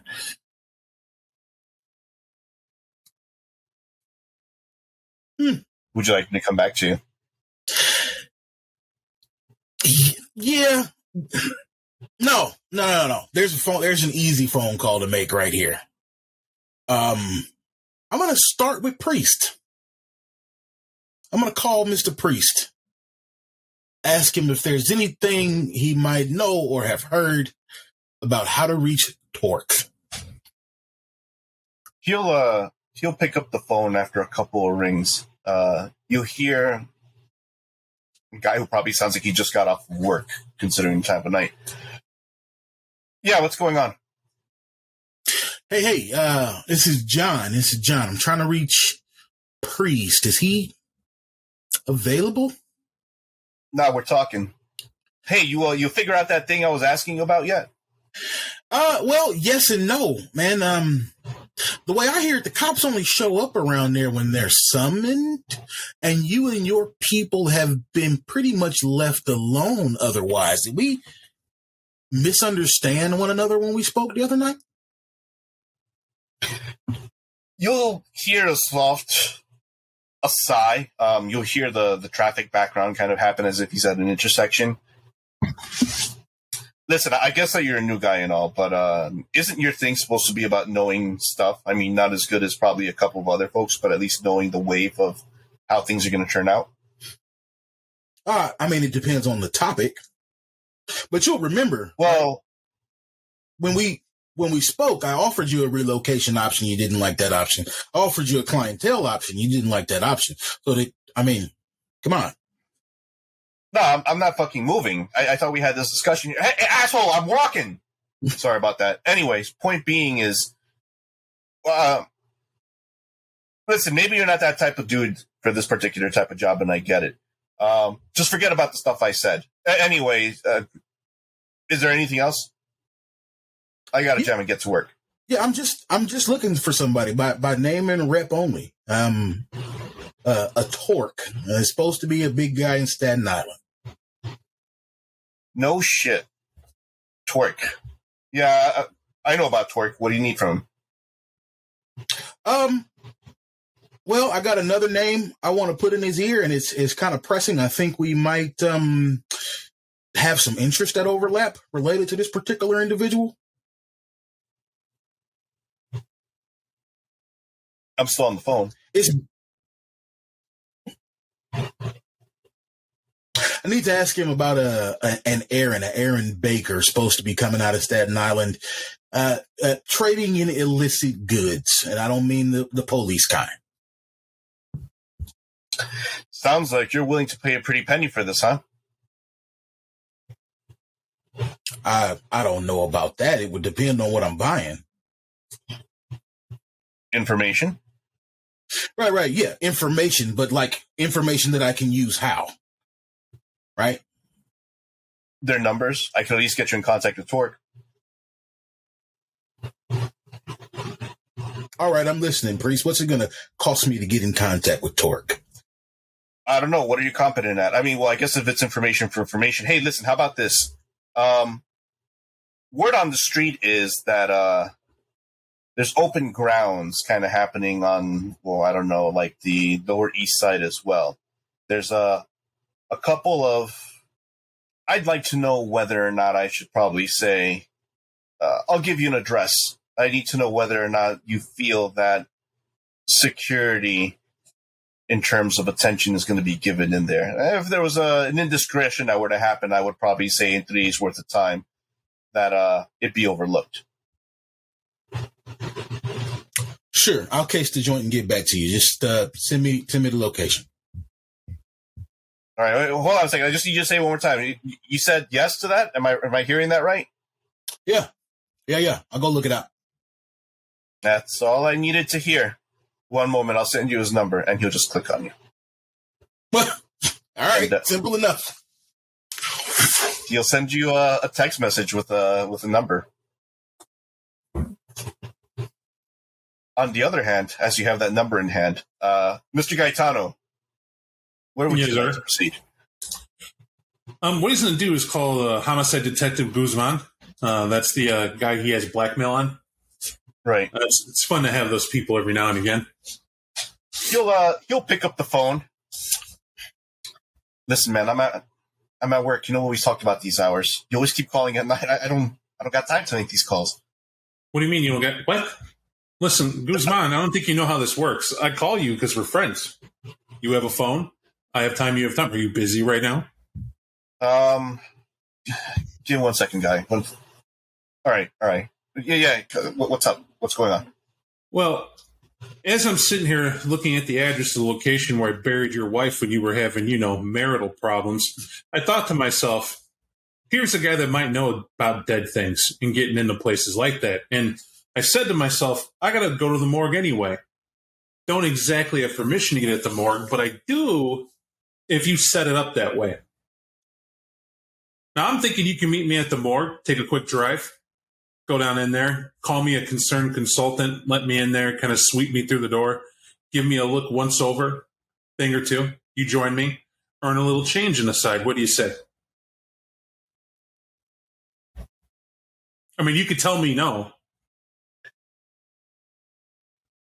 I'm going to tell you right now, I don't feel comfortable getting in the car with you, but I can meet you there. I'll let you come in as a consultant. That's perfectly fine. Oh, hey, there's one catch. Well, I'm going to show you a magic trick. Oh, Jesus. Yeah, but meet me there. I'll see you in a bit. Oh, fuck's sake. And he'll hang up the phone. And he'll get prepped to over there. Is there anything Gaetano's doing to prep to get over there? Yeah, he's going to put on his, what he calls his work attire, which means he's going to put on the washable, button-up athletic pants and the T-top. we're talking athletic wear is the basis that we're going to look at here, for specific reasons. But that's what he's going to put on. And to be funny, he will carry the sport jacket he had for tonight because it seemed fun, and he'll head over. All right. You'll start heading on over. In the process of you heading over, nothing's going to stop you from getting there. The only thing that kind of sucks is you get there a lot earlier than you feel you should have gotten. Actually, you really did arrive on time. He got there late. You could only assume that there's a couple of reasons for him doing so. One, it could probably be because of work, or it could be for other reasons. But you see him kind of just show up, and one of the things that happens as he shows up is like he just looks very disheveled. He's got coffee in his hand. He's like fumbling for his phone as you see him like walk the street heading over towards the entranceway, and he makes the phone call, and he's like sipping his coffee, giving you a phone call from your vehicle, or as you wait in your vehicle. Yeah, I'll get out, kind of chuckling. This guy fucking got eyes on mine, like thinking to himself as he'll stand out there and wait. Just kind of wave at him like, right here. Oh, shit, man. All right, and he'll take a very deep sip of his coffee before he proceeds over with you. You ready? Is you going under your name? How do you want to do this? No, we're going under your name because we have a concerned widow that is grief-stricken with silence, and we're going to bring her in to kind of look at some bodies to see if her loved one's there, and then we're going to leave her there in the freezer. Wait, what? You see him just like, yeah. What the fuck are you talking about? I told you I was going to show you a magic trick, right? So you stay here at the side of the car. That's all you got to do. I got to go set this trick up, and then I'm going to show you what I'm talking about. Sound good? Come on, man. This isn't what we negotiate. How the fuck are you going to get this to happen, man? This is going to cost you a job. But you're fucking crazy. You know that, right? Why would this be crazy? Listen, you're a homicide detective. You're working a case, right? This woman has dearly departed she's looking for, heart-stricken and broken, and I don't think the old girl's going to make it. So, play along and you're okay. Don't. I mean, it's not like you don't know what I'm about or what it is that we have done for you.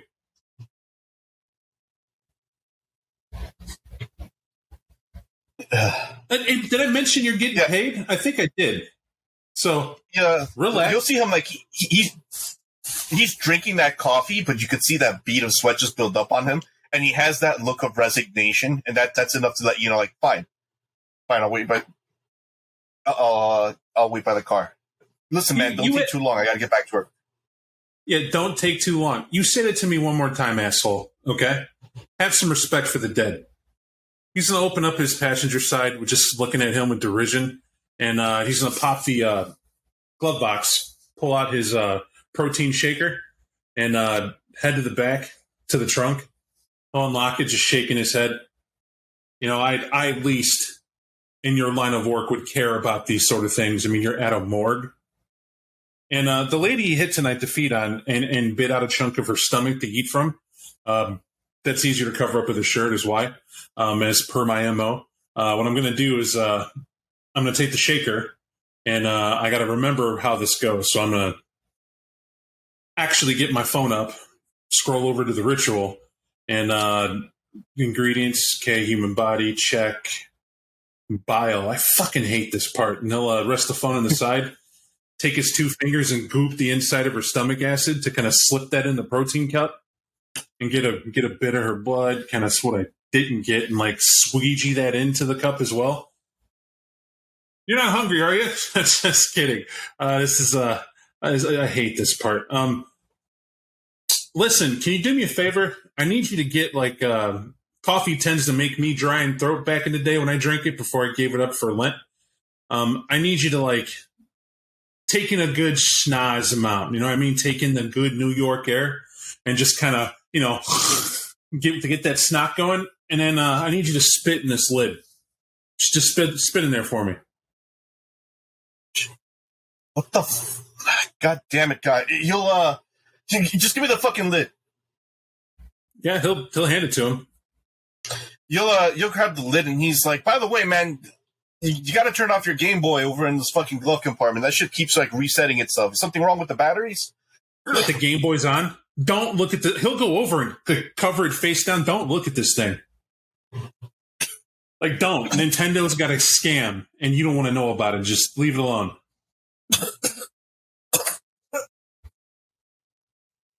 He hands you over the lid, combination of phlegm and coffee. He'll squeeze the lid on and he'll shake it right in front of him. You know, these things, sloppy as they are, you know, you got to do what you got to do sometimes. And he'll go to the back and look, I don't talk to you about your diet and how do you think I keep so svelte? All right. Got to know what you put in you. And he'll do what's required. He'll take a little swig of it, spit it back in his hand, and have to start rubbing over the corpse's eyes and mouth. And once he does that, he's going to open himself up to channel his will to the spirit. And I owe you a ceremony roll and a rouse. And that's what he'll do. Actually, it's not a rouse, ceremony roll to see if the dead dance to his commands, because she needs to walk her own damn self in for this to work. You do it, sir. You should pray this works, Mike. This is going to go very bad if it doesn't. Oh, good. It really sucks. He doesn't know someone that cleans up crime scenes and murder aftermaths for a living. Yes. You'll see what'll end up happening is you go through with it. You know what the ritual should look like. You've kind of performed it a couple of times. You have like your phone still on because it's a combination of not only looking at the ritual, but you have the timer also turned on for a couple of seconds as well. And it varies, right? You're somewhere between like 15 seconds, 35, 27 seconds. You'll have the Michael Jackson Thriller shake like.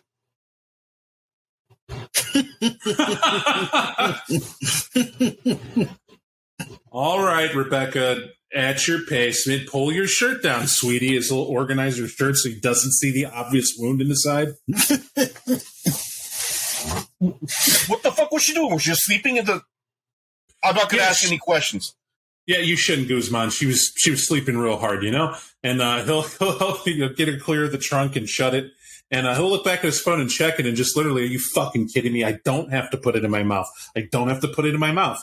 Make it, don't put it in your mouth. And I'll close the freaking thing down on his phone and leave the shaker in, and he'll start walking. All right, Guzman, this is Rebecca. She's real sad.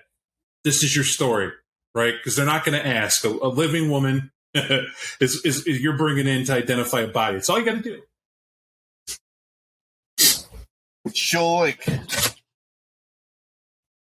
She'll shuffle along with a little bit more, like, there's that slight shuffle, but it's just like, man, she can't be drinking like that. But if you want, Rebecca, you want any coffee? I got a little bit. I could give you some. Just like Guzman, I just told you, she's in shock. She doesn't know what to think. Poor Timmy's been dead a while. She's got to come and see, concerned, homicide detective, that good guy shit. That's what you do. Do the good guy shit. You'll see him just like, all right. He'll grab the coffee cup and he's like fucking psycho and just like crush it and he'll throw it off to the side. He'll actually throw it underneath like your tire. As fucked up as it is, he's like, all right, come on, Miss Rebecca, let's start heading this way. And she'll shuffle after him.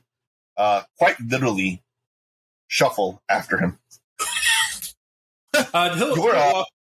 He'll walk and dead stop at the doorway and just go, Guzman, do me a favor.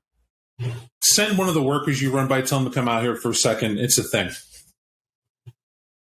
Yeah, sure. He'll step out. And in that moment, sir, if you would you be able to roll me your wits and awareness? My wits and awareness is mighty. It's so mighty, I don't want to roll it. That's how mighty it is. Oh, man. You might notice a trend.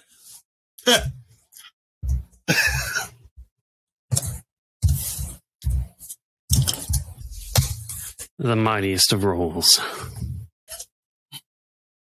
As you're waiting for Guzman to come back, you hear in the background, "It's me, Mario." Oh, I'm going to walk over to the car real quick. Yeah, Timmy, what can I help you with? You know, if he sees you, then I am crazy. You get it? He, for both Mike and Dino, he's currently staring at this. Okay. You'll see Timmy's like reflection, as gassy as it is, like his elongated eye from where it was crushed before, and the hood's just kind of covering the rest of his face. You'll see him talk, but the way that he talks is it's sad and comical at the same time, if only because of how it's done. For those of you who have ever played like JRPGs or even like, you know, Legend of Zelda of sorts, you can't hear the words coming out of his mouth as much as you see a text box, but the text box is kind of fucked up from like the spider veins of things. And the spider vein says, Guzman will try to get out of this any way he can.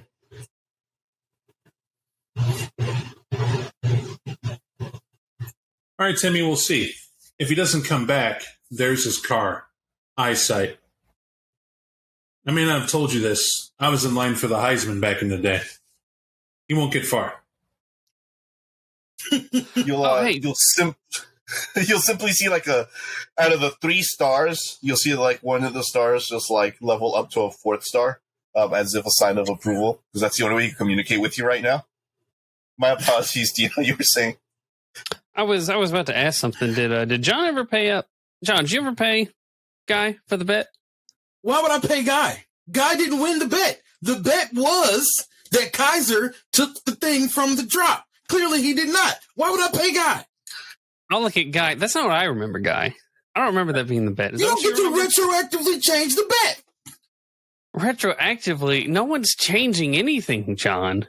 Like, look, in our society, we have to pay up on our debts.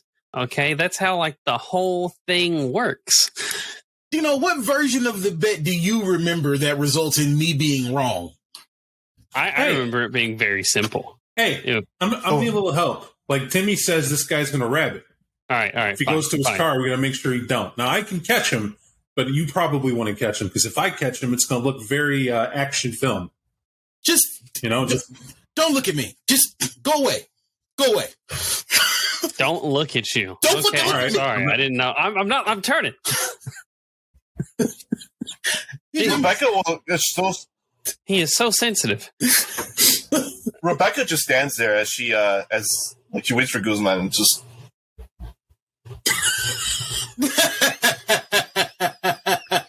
What kind of car does Guzman drive anyway? Oh, Guzman is currently driving a Kia. And it's nice that it's short and it looks like Mike and the boys may or may not have fun in it at one point in time. However, Guzman comes back. He looks a little bit alert. You'll see one of the nurses show up. The guy's in his smock and his Crocs. This guy looks like he's just starting his shift. He's like, yeah. What kind of? Oh my God, ma'am, are you all right? No. She's had a lot to drink. She's grief stricken. Detective Guzman's here and I am to help her. We need to see and identify a body to see if it's her son. So you know how it is. But the point is that I'm old world, as I feel. I just want to make sure it's okay if I enter this building freely and of my own will. That's fine with you. You're okay with that? Yeah. It's a hospital. Everyone's welcome here. I mean, unless you're banned. You're not on the list, are you? He makes you question for a second. He's like, "Nah, I'm not on any list. I'm all right. I appreciate it." Hey, so where's where might I find the bereaved, or not the bereaved, the recently departed, for me and Guzman, and Rebecca to hurry up and get there? The morgue is down that way. Do you need an escort, or you'll see like? I'm happy for you to escort us. That'd be great. Perfect. Yeah, come this way, and you'll see like Guzman just kind of look a little shifty at the fact that you're asking for an escort. But even more so, like he'll start heading over and he'll start walking, and he's stuck between like obviously your nurse is taking lead, Guzman is taking afterwards, but he's trying to walk at a pace, but at the same token, kind of fall back because he's supposed to escort Rebecca. But hey, hang on a second, Guzman. Can I borrow your jacket? She's cold. I mean, you could feel it. She's cold. I don't have a jacket. Yeah, thanks. I appreciate it. He hands it over to you. I'll put the jacket over his shoulders, and make sure it doesn't fall, Rebecca. Be careful. Let's take care of the man's jacket. Let's keep going. I'm doing it obviously, so now he can't run, at least without getting his jacket, with the hopes that he keeps important things in it, maybe, and didn't think to pull them out when I asked for it. And we'll keep going. He has that look on.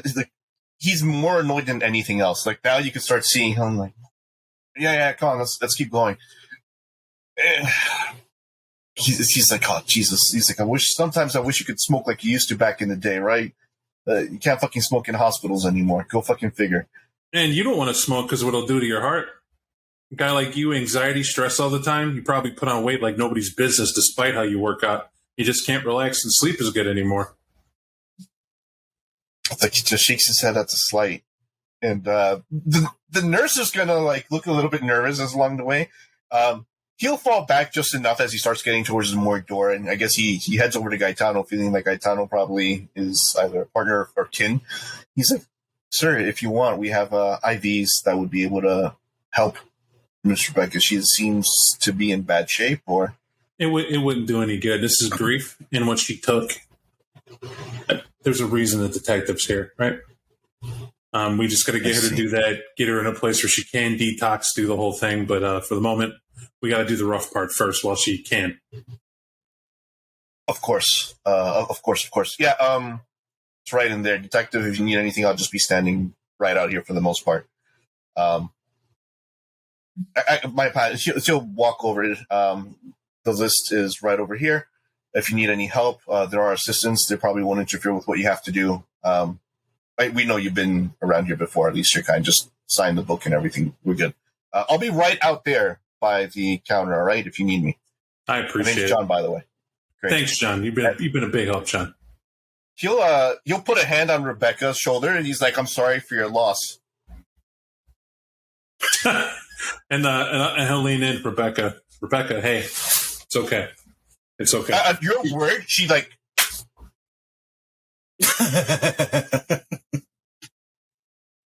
Well, thanks, John. A little awkward, but we'll be all right. Thanks. I'll turn. All right, detective. You're here with Rebecca at the counter, and it's great. But we're about to go in the back, take a look around. You're going to not keep watch. I need you to go in with me, though. Like we literally got to look around. If I could do a phone call first, sit tight, right? I'm gonna call Dino. Hey, it's Dino. What's up? Yeah, I'm sending you a photo of this list to see if any of these names match up with who was in that club. And if they do, you know what happened to them. Save time. But if they don't have their nickname there, it's probably going to suck. But here you go. I'll go through the paper list he said we had to sign, assuming that's what we have to sign. Like they have papers printed out on a clipboard. I'm assuming it's hospital fit, right? So I'll just click, turn a page, get them all, send them to Dino. And look at Guzman, these bureaucratic processes, right? And put the phone away inside pocket and wait for Dino to get back to me. DJ, Dino will scan through the photos of the document, seeing if any of these names even partially match up to the names I've got from his phone. You do. The name that shows up first is definitely going to be Angel Ramirez. But Angel Ramirez, his name seems to match on the list. Ramon's doesn't show up, but Angel's definitely does. And there is, unfortunately, no Chuchi Alvarez here, right? At least there's too many Alvarez's for you to figure out whether or not Chuchi's a street name or a real name. Unlike the other gentlemen who have enough cred to figure out the difference. It goes right over your head. I'll text Guy back and just say Angel Ramirez is one of them. I'll try to track down Angel. Wait a minute. His name is Angel Ramirez? Ramon Ramirez. Ramon was the other guy. Never mind. Angel Ramirez is one. There's a Ramon I'm looking for. Maybe he's still alive. I'll try to track him down. Hey, Detective Guzman. At the morgue, if you get here, whatever personal affectations are kept in a bag and put to the side, right? Because they would be in a specific place for homicide to look at. Is that right? Yeah, there are. They're not stored in the same. They're in the same building, just a different place. He nods. What about it? look, because I don't know the difference. Can you look in this list and see if it's on your side of things or if it's in normal intake? Because that'll tell me how they think this guy passed away. He'll take a quick look.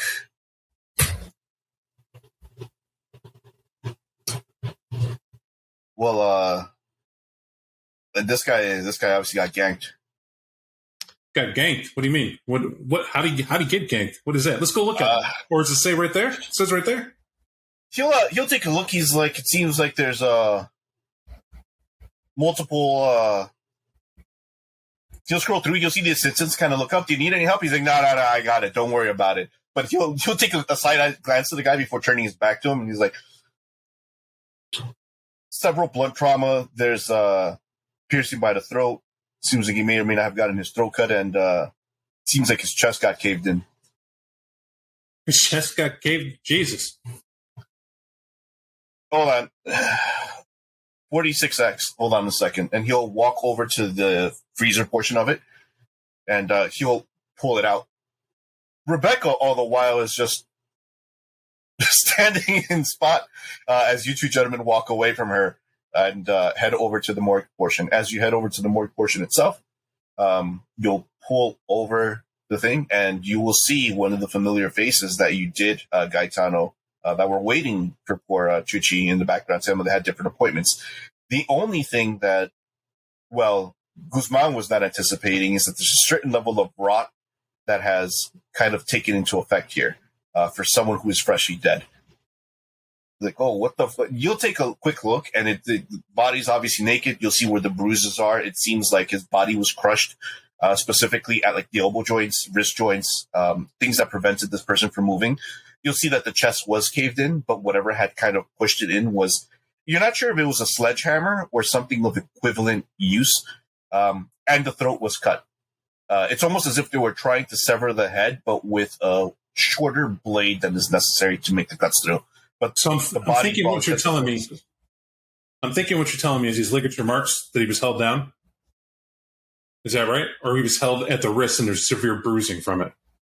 There's severe bruising. Like left over. But, okay. Right. And then by the elbow point, you could see where it was actually broken, as if they were preventing him from being able to heal or stop or move.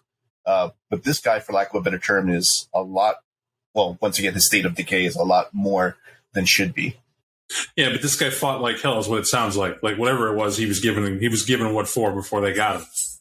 Right. Now, when his chest got caved in, I'll do something probably creepy to Guzman, but I'm going to put my fist there and see if it's something like I would do, or if they hit him with an item. You know what I mean? Where he takes his fist, he's like, and then like do a wider thing and be like that. Nah, Yo, a thing. What are you doing, man? Look, I just wanted to see what we're dealing. Like, what could have caved in his chest? I don't know. I ain't never seen anything like this before.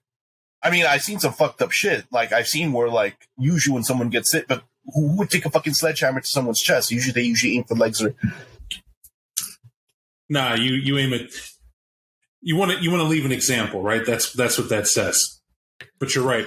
What psycho would have done this to your dear departed boy, Rebecca? Guzman, help me out. Let's get his items, his affectations. Yeah, fuck. Oh, all right, I'll be right back. What about her? Is this the guy she was looking for? The what? Is that the guy she was looking for? Yeah, of course it is. Rebecca, nod for him. Like, let him know what it is, who he's looking for.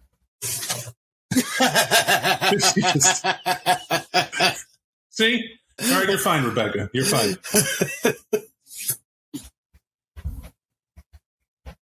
And Rebecca will just eerily stand there. She's like, yo, gee.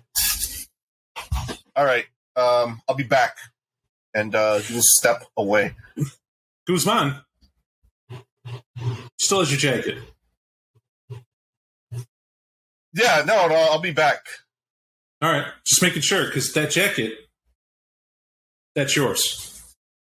What's right is right. Just saying. See you in a bit. He nods. Outside, as you guys are kind of waiting. As a side point, he will be taking photographs of the body and sending that to Dino. Sounds good. moving over to Dino and Rivera. Dino, on your end, you'll start getting the pictures on your shitty flip phone. This is one of the few times that you wish your technology was better, because you have maybe not the best resolution, but you are able to see a body, a state of decay, at least that you know that this person would have been a kindred. You'll see the pictures that Gaetano sends to you. He's not exactly the best with the camera. It's not like he knows the angle. Mm-hmm. He does his best to kind of show it. Sometimes it has a blurry face, sometimes it doesn't, but you can see the points of impacts that are kind of happening with it. Okay. Is there any role Dino can make, even with these shitty pictures, to get a little bit more info out of it, given that he does have a forensic specialty in investigation? You might. If you permit me a moment, I'll let you know exactly what to go ahead and make that roll for.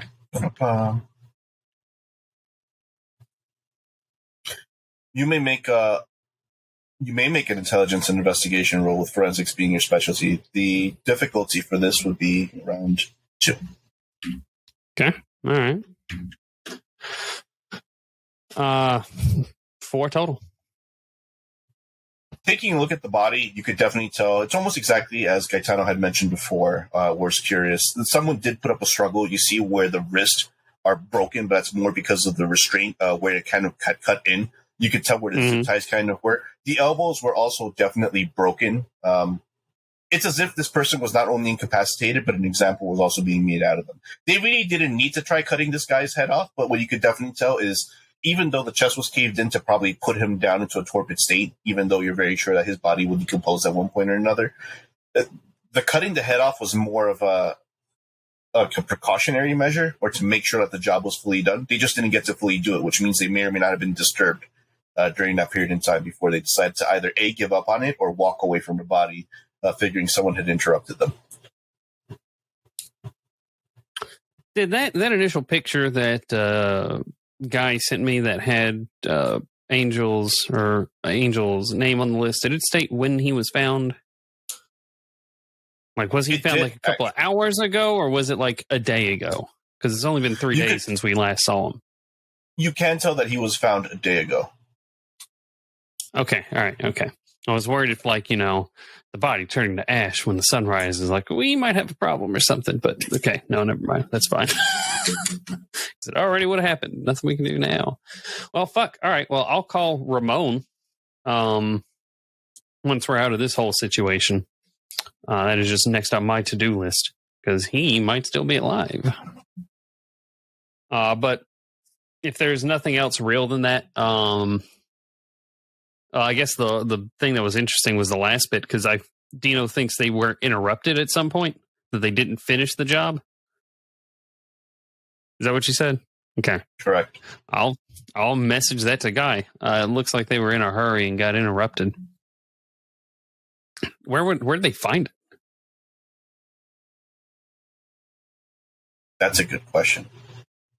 Guy's going to sit here and wait for the homicide detective to get back. For you, Dino, what you'll end up taking a look at is while you're sending the text messages as well, and those of you who are paying attention, you'll see another vehicle just kind of stop behind where Guzman's vehicle was, and you'll see a guy step out. He's got a thick mustache. He's got thinning hair. He definitely looks like he's in like his late 30s, early 40s. And he's just taking a look at the vehicle, and he's just looking out and pulls out his phone. He just rests on the back of the car as if he's trying to text someone and just waiting for them.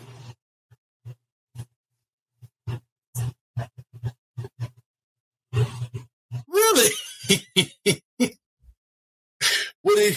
Would I be able to surreptitiously eavesdrop on this man's text messaging, DJ?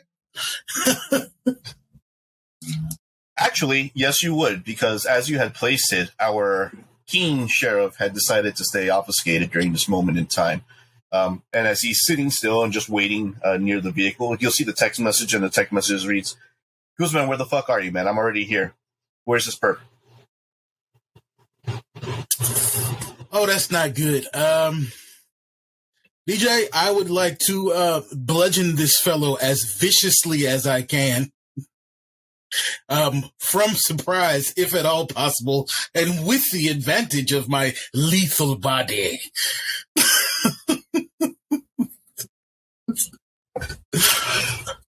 You all right? You may roll me your strength and brawl, sir. All right. I'm assuming you're using your hands. I'm assuming you're using your hands. Oh yeah. I'm not like gonna stab the guy or anything. Oh, sure. Yo, Brennan, our code's going to be a tipping of the nose, sir. Oh, I am in the wrong room. I feel like a dummy. Hold on. There we go. That's better.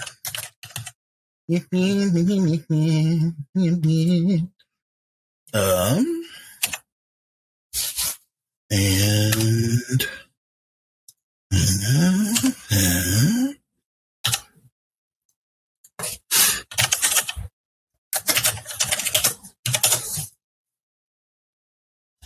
well, damn. One success. What you'll end up doing, Mr. Rivera, is for whatever reason, as you decide to take a punch at this guy to incapacitate him, you'll hit his arm and you'll shatter. You'll hear the bone-sickening crunch as his right arm that was holding the phone goes limp. It just ragdolls as the phone just hits the ground, and he just notices you were there, and he gives a bone-chilling scream like, "Ah, what the fuck!" He tries aiming for his left hand to try to aim for where his weapon may or may not be. Oh, well, I'm going to just give it another go then. He's clearly trying to produce a gun. I'll say initiative because at this point in time, this may also affect Mr. Dino as well. You may roll a d10 and add that to your wits and awareness. Yes, sir. All right. There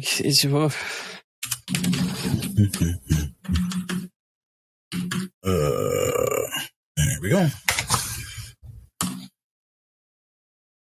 7. Fuck. That is awful. I got a 5. I forgot what the initiative modifier is. It's Dex and Composure. Is that right, DJ?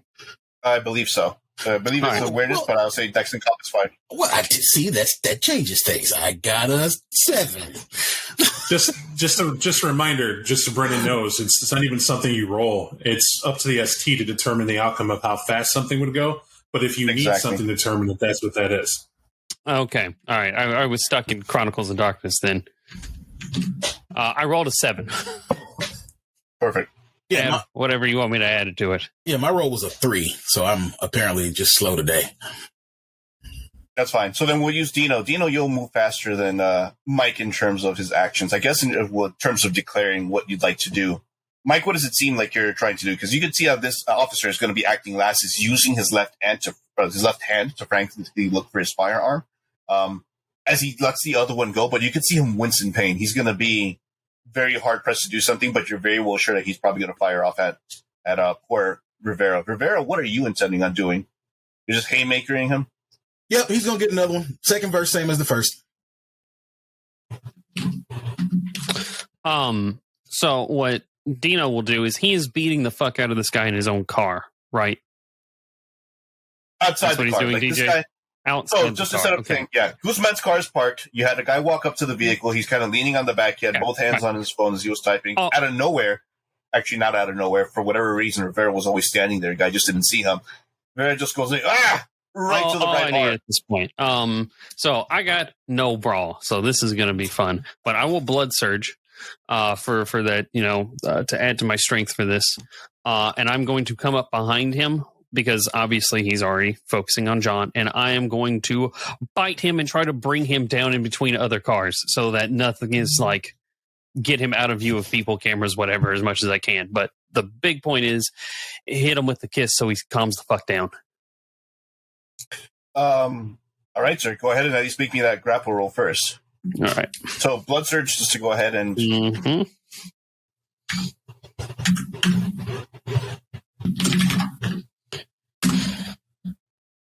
Went up again. So I'm at hunger 3. So that is a total of 4 dice. Is there a negative for not having skills in this game? No. Oh, thank God. Difficulty might go up, but not for your physical roll here. All right. Two successes. You grab onto him. First thing that happens is you have the intent of doing so, but you're not biting into him just yet. You're holding on because you're establishing your grapple. Okay. This guy is not able to move his hand anymore, so now he has a dangling hand. What you do hear him do is cry at the fact that his arm is being pinned against him, and his nerve is being shot there. And Mike, you were... Yep. You're performing... Okay. Roll them bones. Boom. I will give you one additional die as he is being held down. All right. Let's hope this goes better than last time. Before I just continue to embarrass myself here. Shit. Oh, Mike. Shit. Why? Why does the bot hate me today?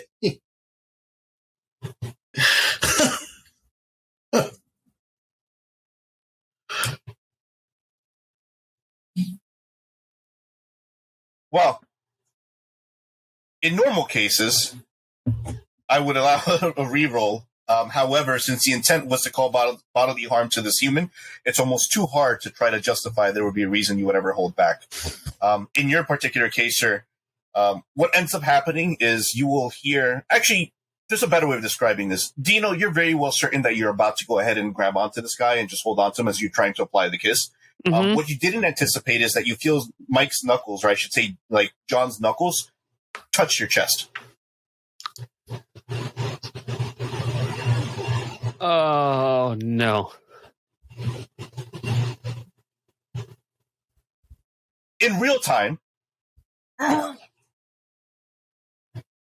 there's a gurgle and a spit of blood as it falls directly onto your arms. Fuck. Rivera. I grab his key. I shuffle through this dude's pockets to get his keys and throw open the trunk and try to throw this guy into his trunk. I assist. For you, dear Brennan, as you are in a parking lot of sorts that's going to cause issues, you will need a wits and stealth. Oh, boy. All right. Because Mike is assisting here. Mike, how are you intending on assisting first? My visual is that I want to just kind of scoop that left arm up under his knees and baby carry him as if he was knocked unconscious and not impaled by my hand. Go ahead and make me a strength stealth roll, if you would, sir. Strength stealth. That is not a roll that I have ever seen or heard of, and yet it seems so appropriate.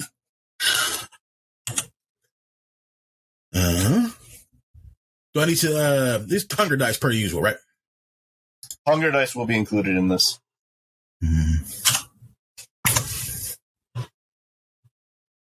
Success! You will add a bonus. Go ahead and, Brendan, you may make, or I should say, Dino, you may make that roll and add an additional dice to that.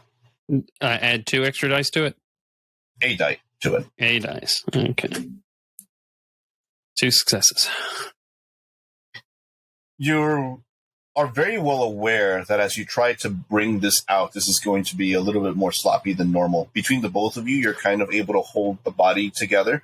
But it's on the outward appearance, you're able to get him into a trunk. The question is which trunk? The closest trunk, of course, being his trunk. The dead guy's? I was searching through his pockets for his keys because I'm getting rid of his car too. All right, you pull him over. You'll hear, like, as you continue to move, there's a sliding motion of like what was once his chest, like crackles bones. You start seeing pieces of things falling up. There's blood still kind of pouring from his mouth. There's things that are going to have to get cleaned up at one point. You'll get to the back of his vehicle and you'll open the trunk up. You'll see people in the background just kind of taking a look over at you. They'll yell at you, "Hey, is everything all right with that guy? Shouldn't he be like in a wheelchair? You need some help out there?" I ain't saying shit. No, that's not true. Dino would try to play it a little cool. Like, yeah, we're good. The thumbs up. And all right. Well, I was just gonna say I've got the bloody arm. Please, if need be, can you? Can I what? Well, sounds like one. Never mind. Let's just. God damn it, guys inside. Mr. Rivera, while you're at this as well, and you do have that bloody arm and quite an amount of hunger on you, would you be able to roll me your composure and resolve, please? Yes.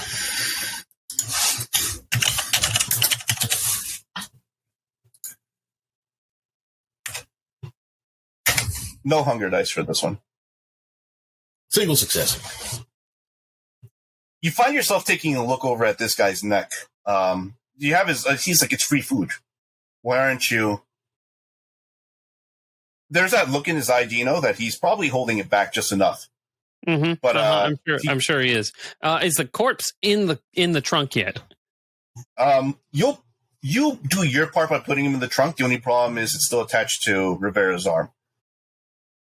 I shove the arm in the trunk and slam and close the trunk. No, With don't Rivera? slam it shut. Yeah, Wait, what?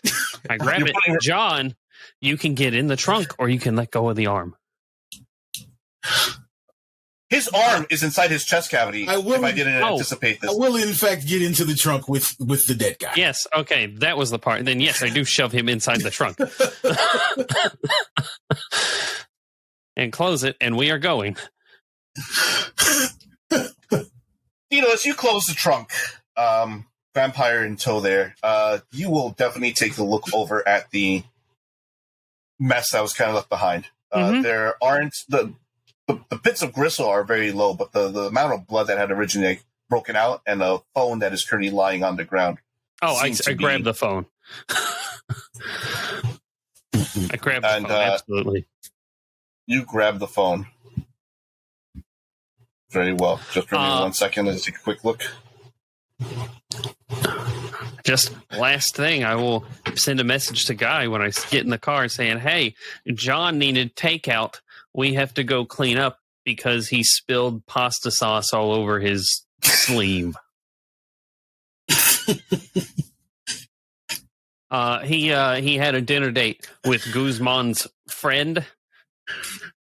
We'll just give a single initial reply of K with us. That's it. Yeah, I figured. Before we proceed any further as well, Mr. Rivera, you will receive 3 stains for this offhand, if only because I see one of your convictions is to act first, and this is exactly what you did. Otherwise, I would have definitely stolen more from you. So I'm going to at least give you that saving grace, but Mark, for the remainder of the session, you have 3 stains Understood. for your action. Noted and deserved. In the background, though, while that is happening there, Guy, you see Guzman just kind of come back. He's just taking a look at his phone for a moment before he just puts it away, and he comes back with the effects in the zipper bag, or the big bags. And he's like, here's Ramirez's stuff. It's kind of good. You hey, do you know anything about these rooms at all? You said there's assistants here, right? Yeah. Hey, everybody! Just out of curiosity, I'm Detective Marks, and this is Guzman. We're trying to understand. You guys get a break at all? Yeah, we get a break. You'll see one of the workers. She'll raise her head and put her hair behind her head, and she's like, "Yeah, we do. Why? What's?" But we're still When here. are you guys We don't- going? we don't- Right, but when do you guys take a break? I'm doing about the next 45. He's actually up in about 10. How about you guys take an early break for us so we can kind of get the room and talk about some, case stuff. We got to worry about that sort of thing, but we kind of need on hands to check this out, compare notes. It's going to get real, we'll call it biblical in terms of conversation and what goes on. We don't want to have to bring you into it. But in compensation, I'm willing to buy you pizza for takeout right now. You guys take an early thing, plus or minus a few dollars for your time. What do you think? I mean, yeah, you guys, that's fine with me. You'll see Guzman. It's that, or if you have a room that's where we wouldn't disturb you for having a loud conversation if it came to that. No, how about this? Technically, we're not supposed to be on break, but what I could do for you is, there's another room where we actually just hang out. It's right next to the cafeteria, and it's actually tied into this. We'll sit right there, and if you need us, just quickly tap on the window, let us know that we'll be there. Yeah, absolutely. That's great. Great. You'll see them like they look at each other in disbelief, but at the same time, never look a gift horse in the mouth. Yeah, let's just go. They grab their books, whatever they were working on, and they'll head directly over through the double doors, and they'll just stay over there. The doors will swing for a little bit before Guzman takes a look, and she's like, "Are you fucking crazy, man? We can't be doing stuff like that." Crazy? What are you talking about? See, in my department, that's textbook. Now we're private. Now I got these items here, right?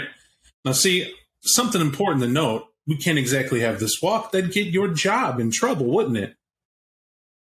Your name signed in and all that. We can't do that. But let's see what this perp has, shall we? And I'll look at through the plastic at what's there and available. Inside the bag, you'll see his phone. The phone seems to have like 1 bar of battery in there. You'll see that there was a call that was actually placed from what seems to be Chuchi's name. It seems like a Dominican flag, Chuchi, plantain, Dominican flag, that had called like a couple of like hours ago. You'll also end up seeing his wallet. Within the wallet itself, there's a couple of hundreds that are broken down into 20s. Inside of it as well, a condom, a license, a driver's license, a picture of what seems to be his family and his friends. Flipping to that, he has like one debit card on it as well. And more importantly, other things that you can. What's important? He'll photograph the license, right? Because that's address, blah, blah, blah. Right. But then he'll do the credit cards, especially front and back, because you need them security numbers. And he'll do that. And then he'll do once more on the phone. If it's unlocked, great. If not, nothing he can do. Well, actually, he can. We'll take the guys. If it's fingerprint, great. We'll try facial recognition. If those don't work, we're fucked. And we'll just leave that there. Face works. The fingerprint doesn't because of kind of like the bruising at the fingerprint itself. But his face is just enough that it's able to recognize the eyes, the nose structure, and like the cheek structure, even though it's a little bit of that rictus grin that's currently there. And it works. It's ding. I like that. We'll hold that thought. The phone he can't take. The number, though, he'll write down. Copy it. Actually, he won't. He said he couldn't take this guy's phone. He'll just look at the cop. Whoops. And he'll put it in his inside pocket. I'll leave you to explain that. But it's a little thing. No one's really, I mean, it's on this side. He was done in. Supposed to have it. Where'd it go? Who knows? If you're lucky, you'll survive my point in order for you to get that evidence back to you nice and snag, right? I don't know what you're planning, man. I don't. She's drunk. You don't know what I'm that, planning. Right? Let me look at you real quick and call you a sane and intelligent man, right? You think she's drunk? Why don't you look? Look a little closer. Go ahead. Take your jacket back, get comfortable, look a little closer. Don't do anything stupid, though. Like call your friend outside to come in. His expression drops for a moment, and he just doesn't say anything. He'll just walk over to his jacket and he'll pick it up. It's at that point that he gets closer to Rebecca, who's just been kind of standing there with eyes half lidded, that he'll notice that there's just no movement at all. No breathing. There's a sense of slight decay just starting to set in. Even more so than that, it's only now that he gets closer that he actually, that sense of decay isn't sense of decay. It's the death shit. And she shat her pants. And he just like steps away. He's like, and when it sets in, you'll see him stumble backwards before he falls to the ground on his back, kind of scrambling off the floor. I'll help pick him up. Calm down. We're being, camera saw you come in. Don't scoot around your butt like you saw a zombie or something. Let's not get crazy. And I'll pick him up. He tries to wrestle, like he tries to get the fuck away from me. I will, at that point, assert what I am known for. Just I'm stronger than him by far. And I'll just know you're getting up. Be a man. Come on. Let's do this, right? You had the balls to stab me in the back and try to slit my throat tonight. I respect that. But in my organization, you understand there are consequences for certain behaviors, right? You get that? You can nod, but I need you to understand that.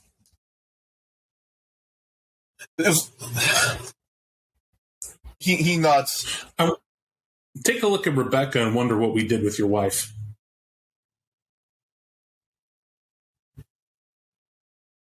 Now, man, if you don't that's not think I have natural. your wife standing, I'll grab him by the jaw so he looks at me. I need you to understand that somewhere your wife is making me flapjack slowly rotting instead of passing on into heaven or whatever the fuck you believe in. But she believed in it, and she doesn't get to go there. Not until I say so, and it's all because of you. And every second she spends in agony because she could feel the rot, that's on you as well. And I was going to cut her loose tonight. But betrayal has to be matched. And you're not going to believe that story, I can already tell. And so I'm going to grab his wrist, whatever hand's available, if that's left or right, and I'm going to hold it down. And I'm going to say consequences. Rebecca, eat the skin off his hand. You scream out and they come running in. That's more bodies. Just know that. You'll live, but you need a little message. That's all. Clap. And at first, it's the bite. Having no sense of restraint, much like Darkman, when you can't feel how strong you really could be if it wasn't for receptors that pause you. You'll feel the flesh peel off first before you'll start seeing where it starts to clamp in, and he starts like, and all you see is Rebecca just munch, munch, munch, munch, munch. It almost looks comical, as if it looked like a 1940s or 50s cartoon of like the dog screaming. When he's about to break, I'll just leave like, Rebecca, that's enough. Stop.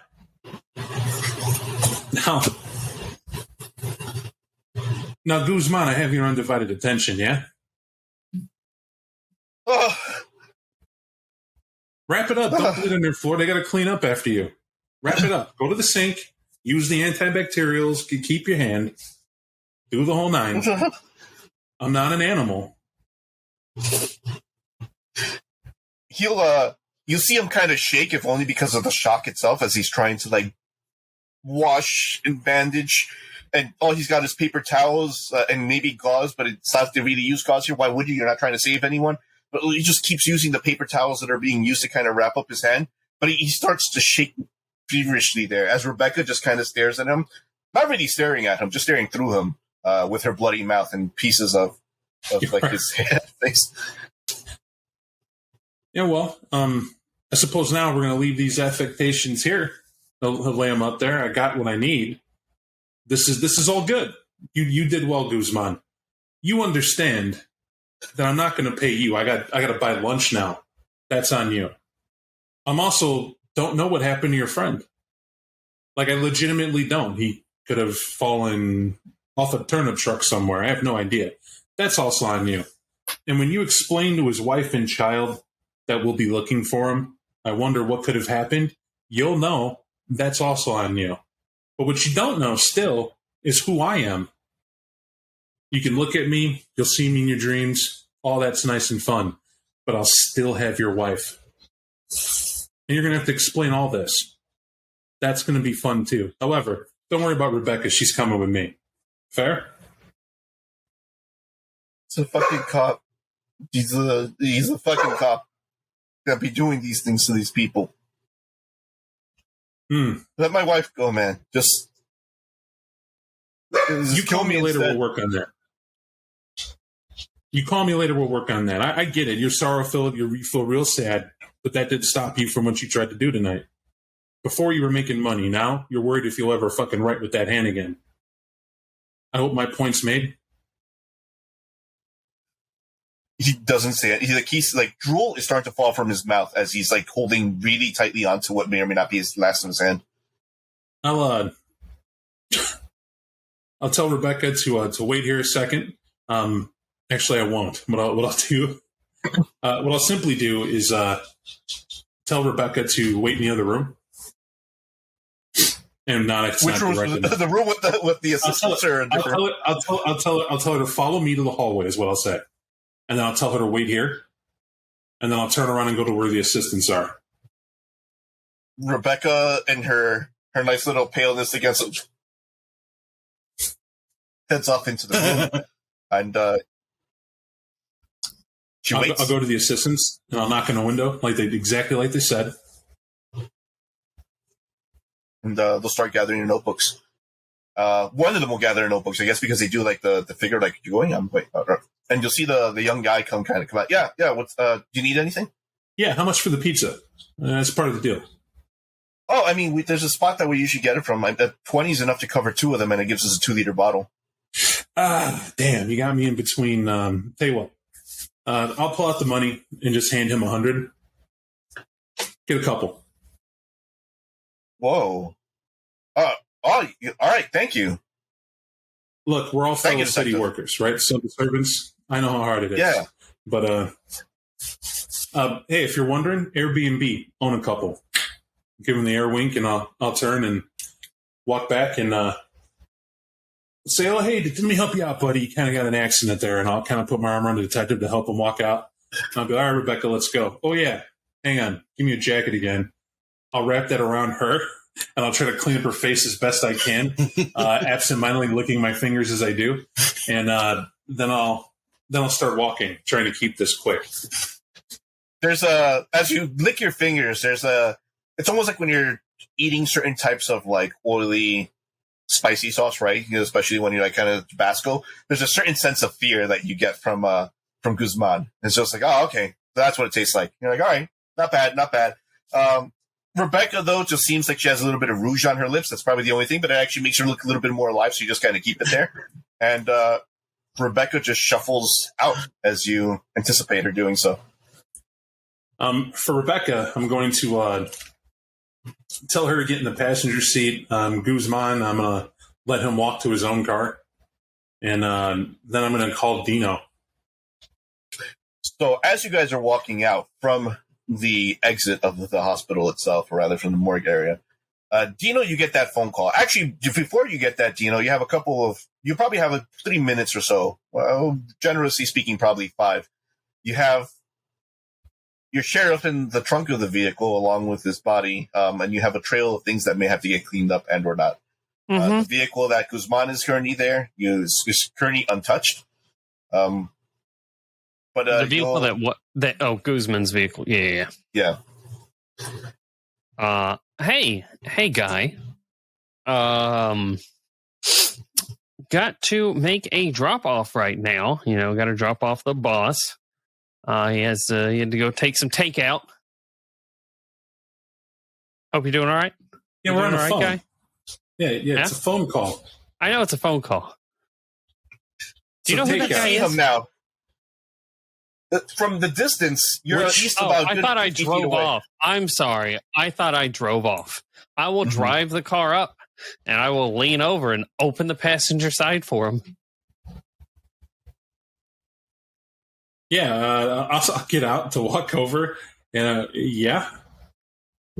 Yeah, I gotta drop this off somewhere. What off? Get in the car for a second. What the? Are you watched by like CIA? Like what? Sure, I'll get in the car. John's in the trunk of the car with his arm through the chest of some guy that pulled up here. I'm assuming is Guzman's friend because he parked right behind Guzman's car. Holy shit! That's it.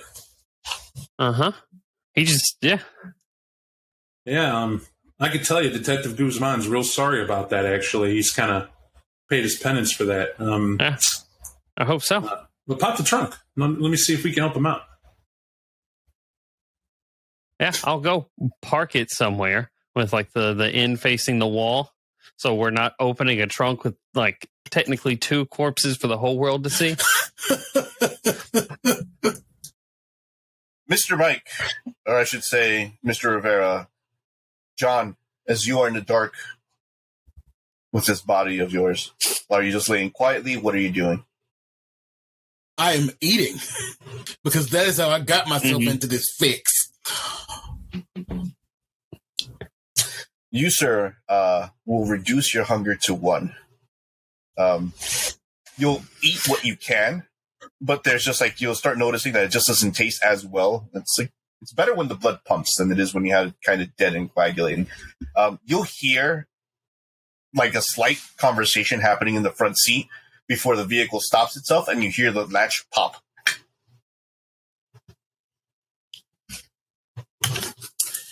Well, I'll use whatever appendage is nearest the hood or the trunk lid to push it open. Hey, John. How's it going? Not great, guy. Not great at all. Hey, and Dino, do me a favor. Make sure there's no cameras around here. Yeah, there's definitely cameras around here. Yeah, so We're like, gonna why don't point you 'em out? walk around and make sure. Not your smart ass. I know they're there. I fucking know there are cameras in the place. The year, okay, is not 1910. Like, get out, walk, and see where they're positioned to see the angle they got on them, please. Yeah, I'll go see if I can even see what the angle of these cameras are. Are I these just like said the that to black get dome him ones? away. I just said that to get him away as he's looking. Yeah, for I turn on heightened senses, DJ. because all I'm doing is John holds You'll go still. looking for. I'll bite my finger and simply on the cadaver's head, I'll just simply start wiping blood and say, "In no way did I kill you. John's real sorry." Man, and I will ashes the body. I'll rot it to nothing with a simple Roush there. John, as you're kind of, there's a couple of things here, John. You're laying next to this guy. Your arm is off of him now because you were able to kind of pull it off. It kind of ripped on your shirt a little bit as the bone had kind of scraped against the suit jacket that you currently had on. Good luck trying to get that fixed anytime soon. There is that sense of the death shit that's currently there as well, but it's not like you were kind of doing it. Your face has that look of a kid who's been in a cookie jar as he looks up at like Gaetano with a little bit. I'm not even sure if you're remorseful for it or not.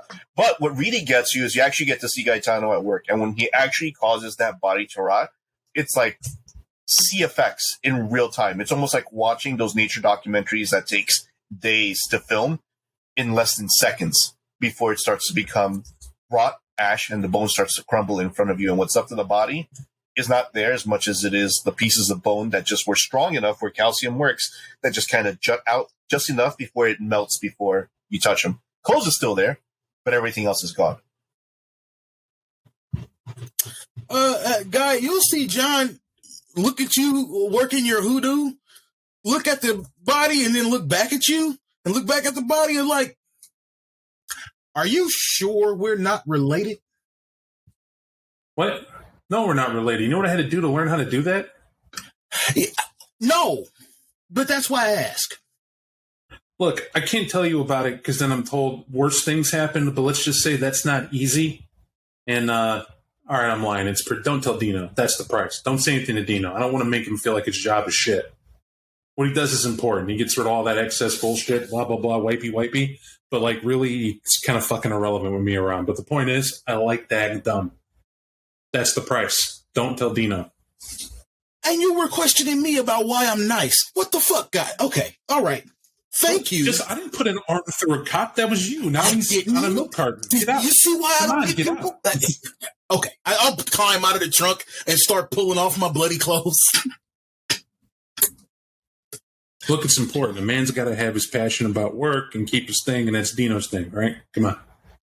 Hey, Dino's a subject matter expert, okay? This guy, you'll see. One day. Look, he's smarter than me. I'm cheating. I have to literally stick my hand in a place that may or may not be hell, okay? To do what I just did. Have a little respect for the dead. No, shut the trunk. It's not easy. For what it's worth, you will see John kind of cross himself over real quick. Like just in there. In the background for you, Dino, as you are walking around taking a look at the cameras, you actually do see where the camera placements would be. They're pretty high up. DJ, I don't care about the cameras. DJ, I do not care. I walked around like a pillar, and like I said, I turned on heightened senses before that started. The conversations you definitely hear are along that. Actually, in order to make sure you don't get overloaded here, you'd be able to roll me your wits and awareness, sir. Yeah, I would love for some car alarm to go off, and you just hear Dino yell, "Son of a bitch!" from like the other side of the parking lot. There's a downside to having really big pools for this kind of thing. Yeah. I stuck with it, DJ. Messy critical on this. Jesus. You heard every single word that was being said. You heard every single word that was being said, and you find yourself you guys will take a look as if Dino was the person that you were cheating on, and he knew that he was fucking both of you, but you didn't know that both of you were fucking each other as well as Dino.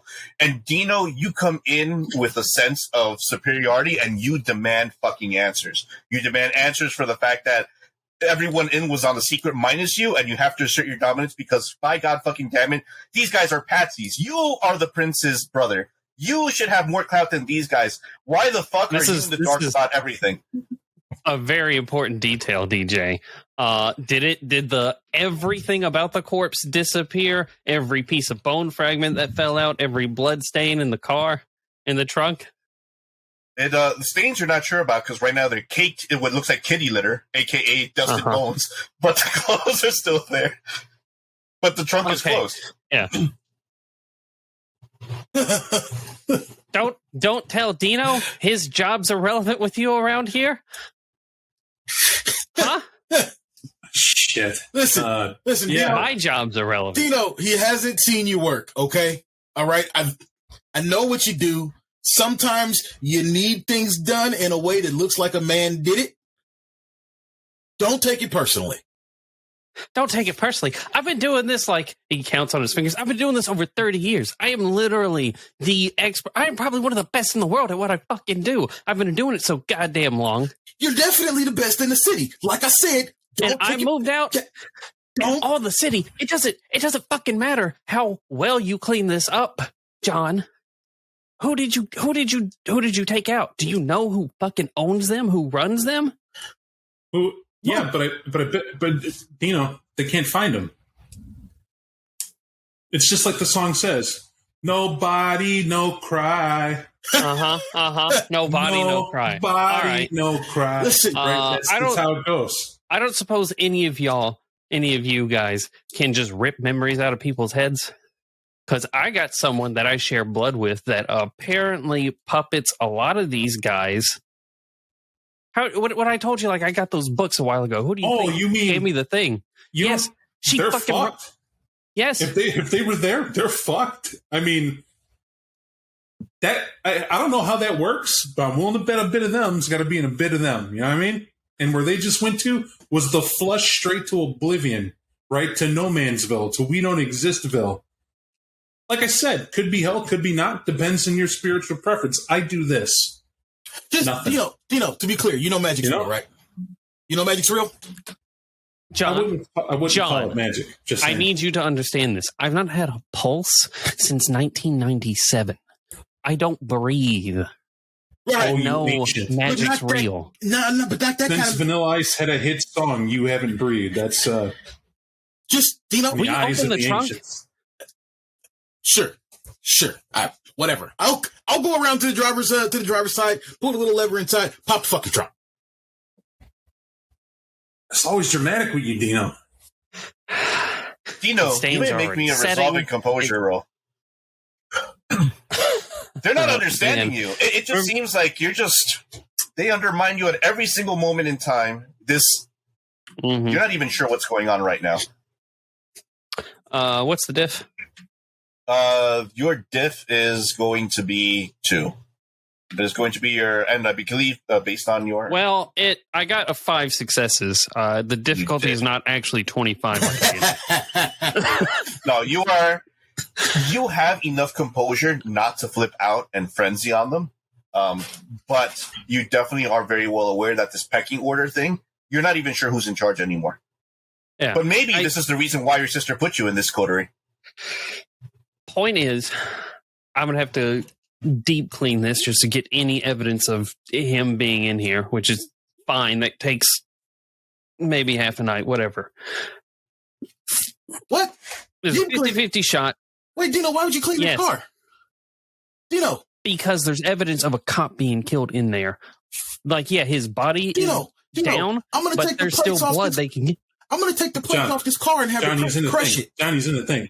Guys, I'm over it. You work yourself to death how you work yourself to death, but trust me, believe me when I tell you, they won't know what the fuck is in the trunk, let alone who. All right, John. Whatever. You're the sheriff, you're the boss, it's your call. Only thing I'm going to say about this is there's a 50-50 shot that this was someone that the prince had been molding and using for a while. Oh, who gives a fuck what the prince had? If that bitch wanted him to be safe, keep them close. You put them out with a boys rough and tumble, people come back dead. I get risks like that, and you want me to fucking care about everybody's shit? Yeah, fuck you. I got shit to do. I got a phone. No, fuck that, John. Before we turn into this to a real romper room, I'm not going to be in a dissy. I like you, Dino. Calm the fuck out. That's my guy who pulled me into this shit. You guys decided to fuck this up further than it needed to be and couldn't find another way to do it. That's on you. I came over and took care of it right now because I promise you, from the cameras at the morgue are watching you being in the parking lot, and you better hope they don't have that fucking info of watching you do it. They got me getting in a car with you after you drove up and asked me to go with. Your brain should be thinking about what to do about that, not about the body I just ghosted for you. And who they're going to ask is Gaetano, who is shitting Tiffany cufflinks at the fact that I fucking exist. And he's hoping. He's hoping. It may cost him his career or whatever else it might cost, but if he plays his cards right, his wife finally gets to be laid to rest. That's what I do. You have your way, I have my way. My way works, and that's my guy. You made it harder for me, not for the fucking prince. So we'll call this even. Fuck you. Call me when you need more evidence, but now we can't be seen leaving together. I'll walk my ass back to the car. That's what he'll do. Yeah, I'll take care of this vehicle. Don't worry about it. Thank you for the backup.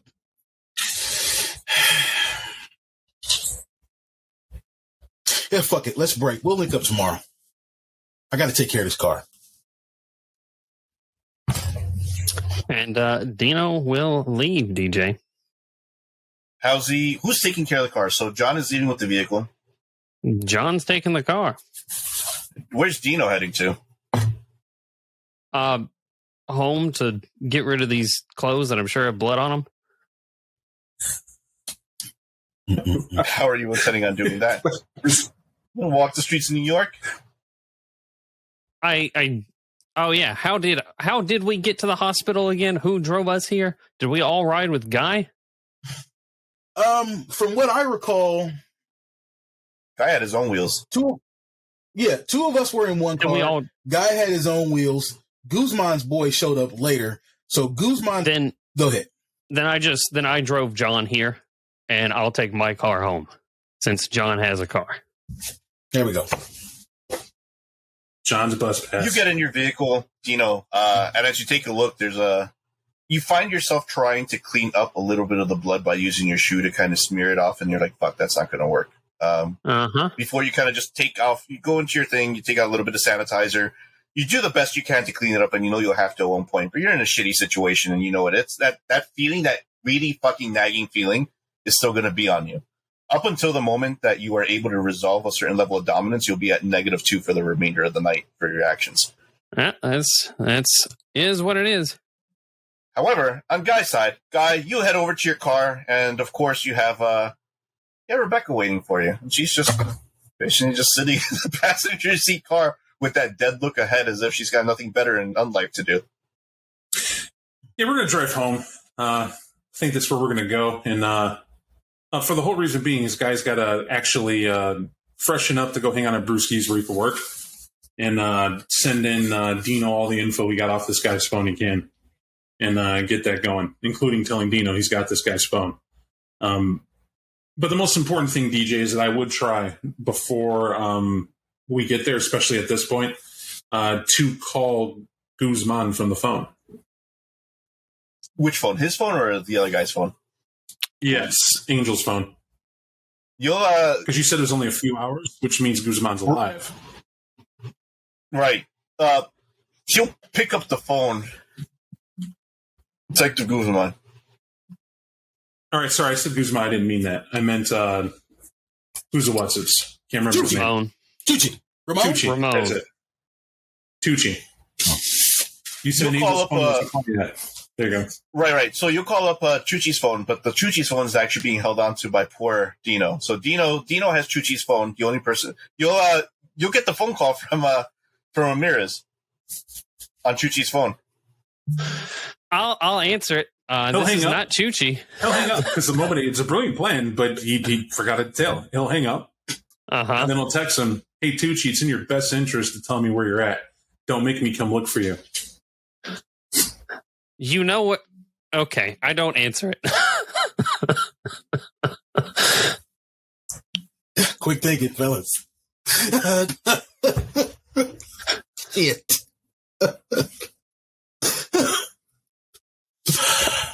John, what are you? Oh man. I need to get this car crushed. I am going to drive it back to my haven, stash it, find me a screwdriver, and start taking off identifying things like the VIN number and the license plate and blah, blah, blah. And devote my time to breaking down this car and make it unrecognizable. You will totally do so, and I think this would be a good time for us to end our session here as we have things to kind of reconcile. First thing to reconcile is, Mr. Mike, you have 3 stains. What is your current humanity at? Yes, I do. My current humanity is at 6. All right, sir. So that means you have 1 additional space. So roll that 1 die. Son of a bitch. You know, I had every intention of being a good person and a good example. A success. I have found a success. There's a certain level of remorse and or teaching that you've kind of found yourself in. You'll take a look at your hand and you'll kind of figure that there was no real point. Act first. And that's exactly what John does. He's got to learn the game, and he's been soft to a degree, and now he feels like he has to make the move, but he's offering the wrong pressure in the wrong locations.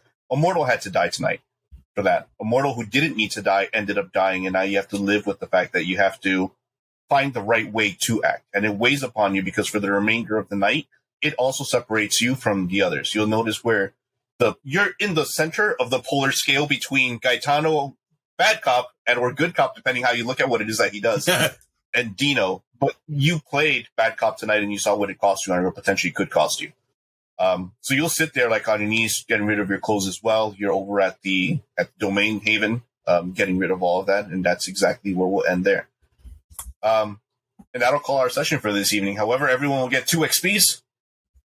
I don't know if I deserve 2 XP, man. I'll give Bob my 2 XP. Fuck.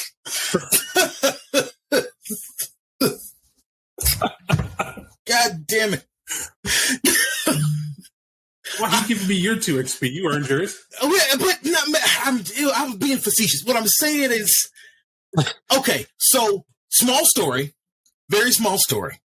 Years ago, I mean like 3 years ago, I was in exactly this situation with a different character in a different game, right? I said, okay, I don't want to fuck this guy up. I'm going to just blast him from surprise. And I rolled like 8-9 successes in the V20 system, and the same thing happened. I mean, deja vu. What am I supposed to do if my fists don't work? Go ahead, Bob. Know your powers. You activated Lethal Body, which says it dismembers mortals, which is why me and Brendan were like, this is about to be a real long night. But you have presence in clan. More than that, you have Deputy, who is like for this exact situation. But you're like, I'm going to kill him. But no. So that part, DJ called me accurately. I was trying to play to my convictions, right? I was like, I got to blast this guy. I can't let this escalate. On the job. But my thinking was, it's just a fist. I'm not that strong. How could this possibly go wrong? I didn't use a lethal weapon, body. Just a lethal body. You did use a lethal weapon. Lethal body makes your hands lethal weapons, Mike. That's why it's called lethal body. Fist, my dude. I literally was like, I want to be able to help, but it's not as entertaining if I do. But I was like, you got him on drop, just choke him out. Well, but that was the thing. I know these things require rolls. I wanted to approach it how I would approach it in real life.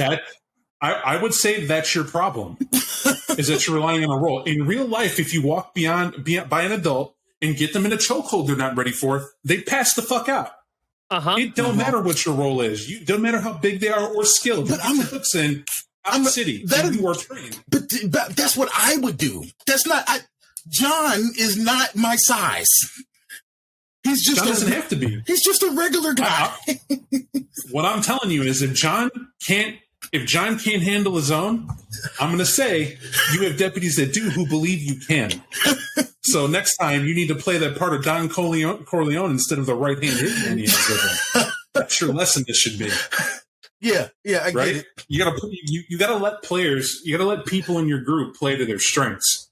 And if you're going to step up like that, I could argue stepping up is the fact that you told Dino to go handle it. That you still fulfilling that conviction. Right? You're there to marshal your troops to do accordingly what they're supposed to be doing. That's just how I see it. That's fair. That is a fair and reasonable interpretation. Just the deja vu, man. I have Potence PTSD, okay? I'm positive people will find that entertaining, because I certainly did. It was hysterical and how crazy brutal that got in an escalated fashion. It's out of character. I apologize. You need to apologize, man. It's all part of the entertainment. For me, it was very entertaining. I could only figure out what Dino must have felt. Dino was like, "I got him," and it's like, "Wait, what's rubbing? I know. What's giving me tummy sticks?" Right? What's It's giving like, me tummy all right, sticks? And it's all right, we might be able to salvage this. And it's like, nah, I'm gonna just it was like that music video from SNL. Like I threw it on the ground. That's what happened. It was a good time. It was a good time. All the same, thank you, gentlemen. I had fun. Oh, it was a blast. It was a blast. I had fun too. I think role playing Rebecca has been my favorite. It's just like, wait with the you went like this and the headset came off. So good. I almost died. Today was a good day. That was the best zombie use I've seen in a while. I had a lot of blast playing that zombie. I didn't even see that coming. I was just. It's a good time. I enjoy that. With the Michael Jackson shoulder, with the What's wrong with her? She's drunk. Just eyes forward. We're good. She ain't drunk. She dead. All right, folks. We'll submit downtimes and we'll pick up where we left off next time. All right. Thank you, everyone. Bye.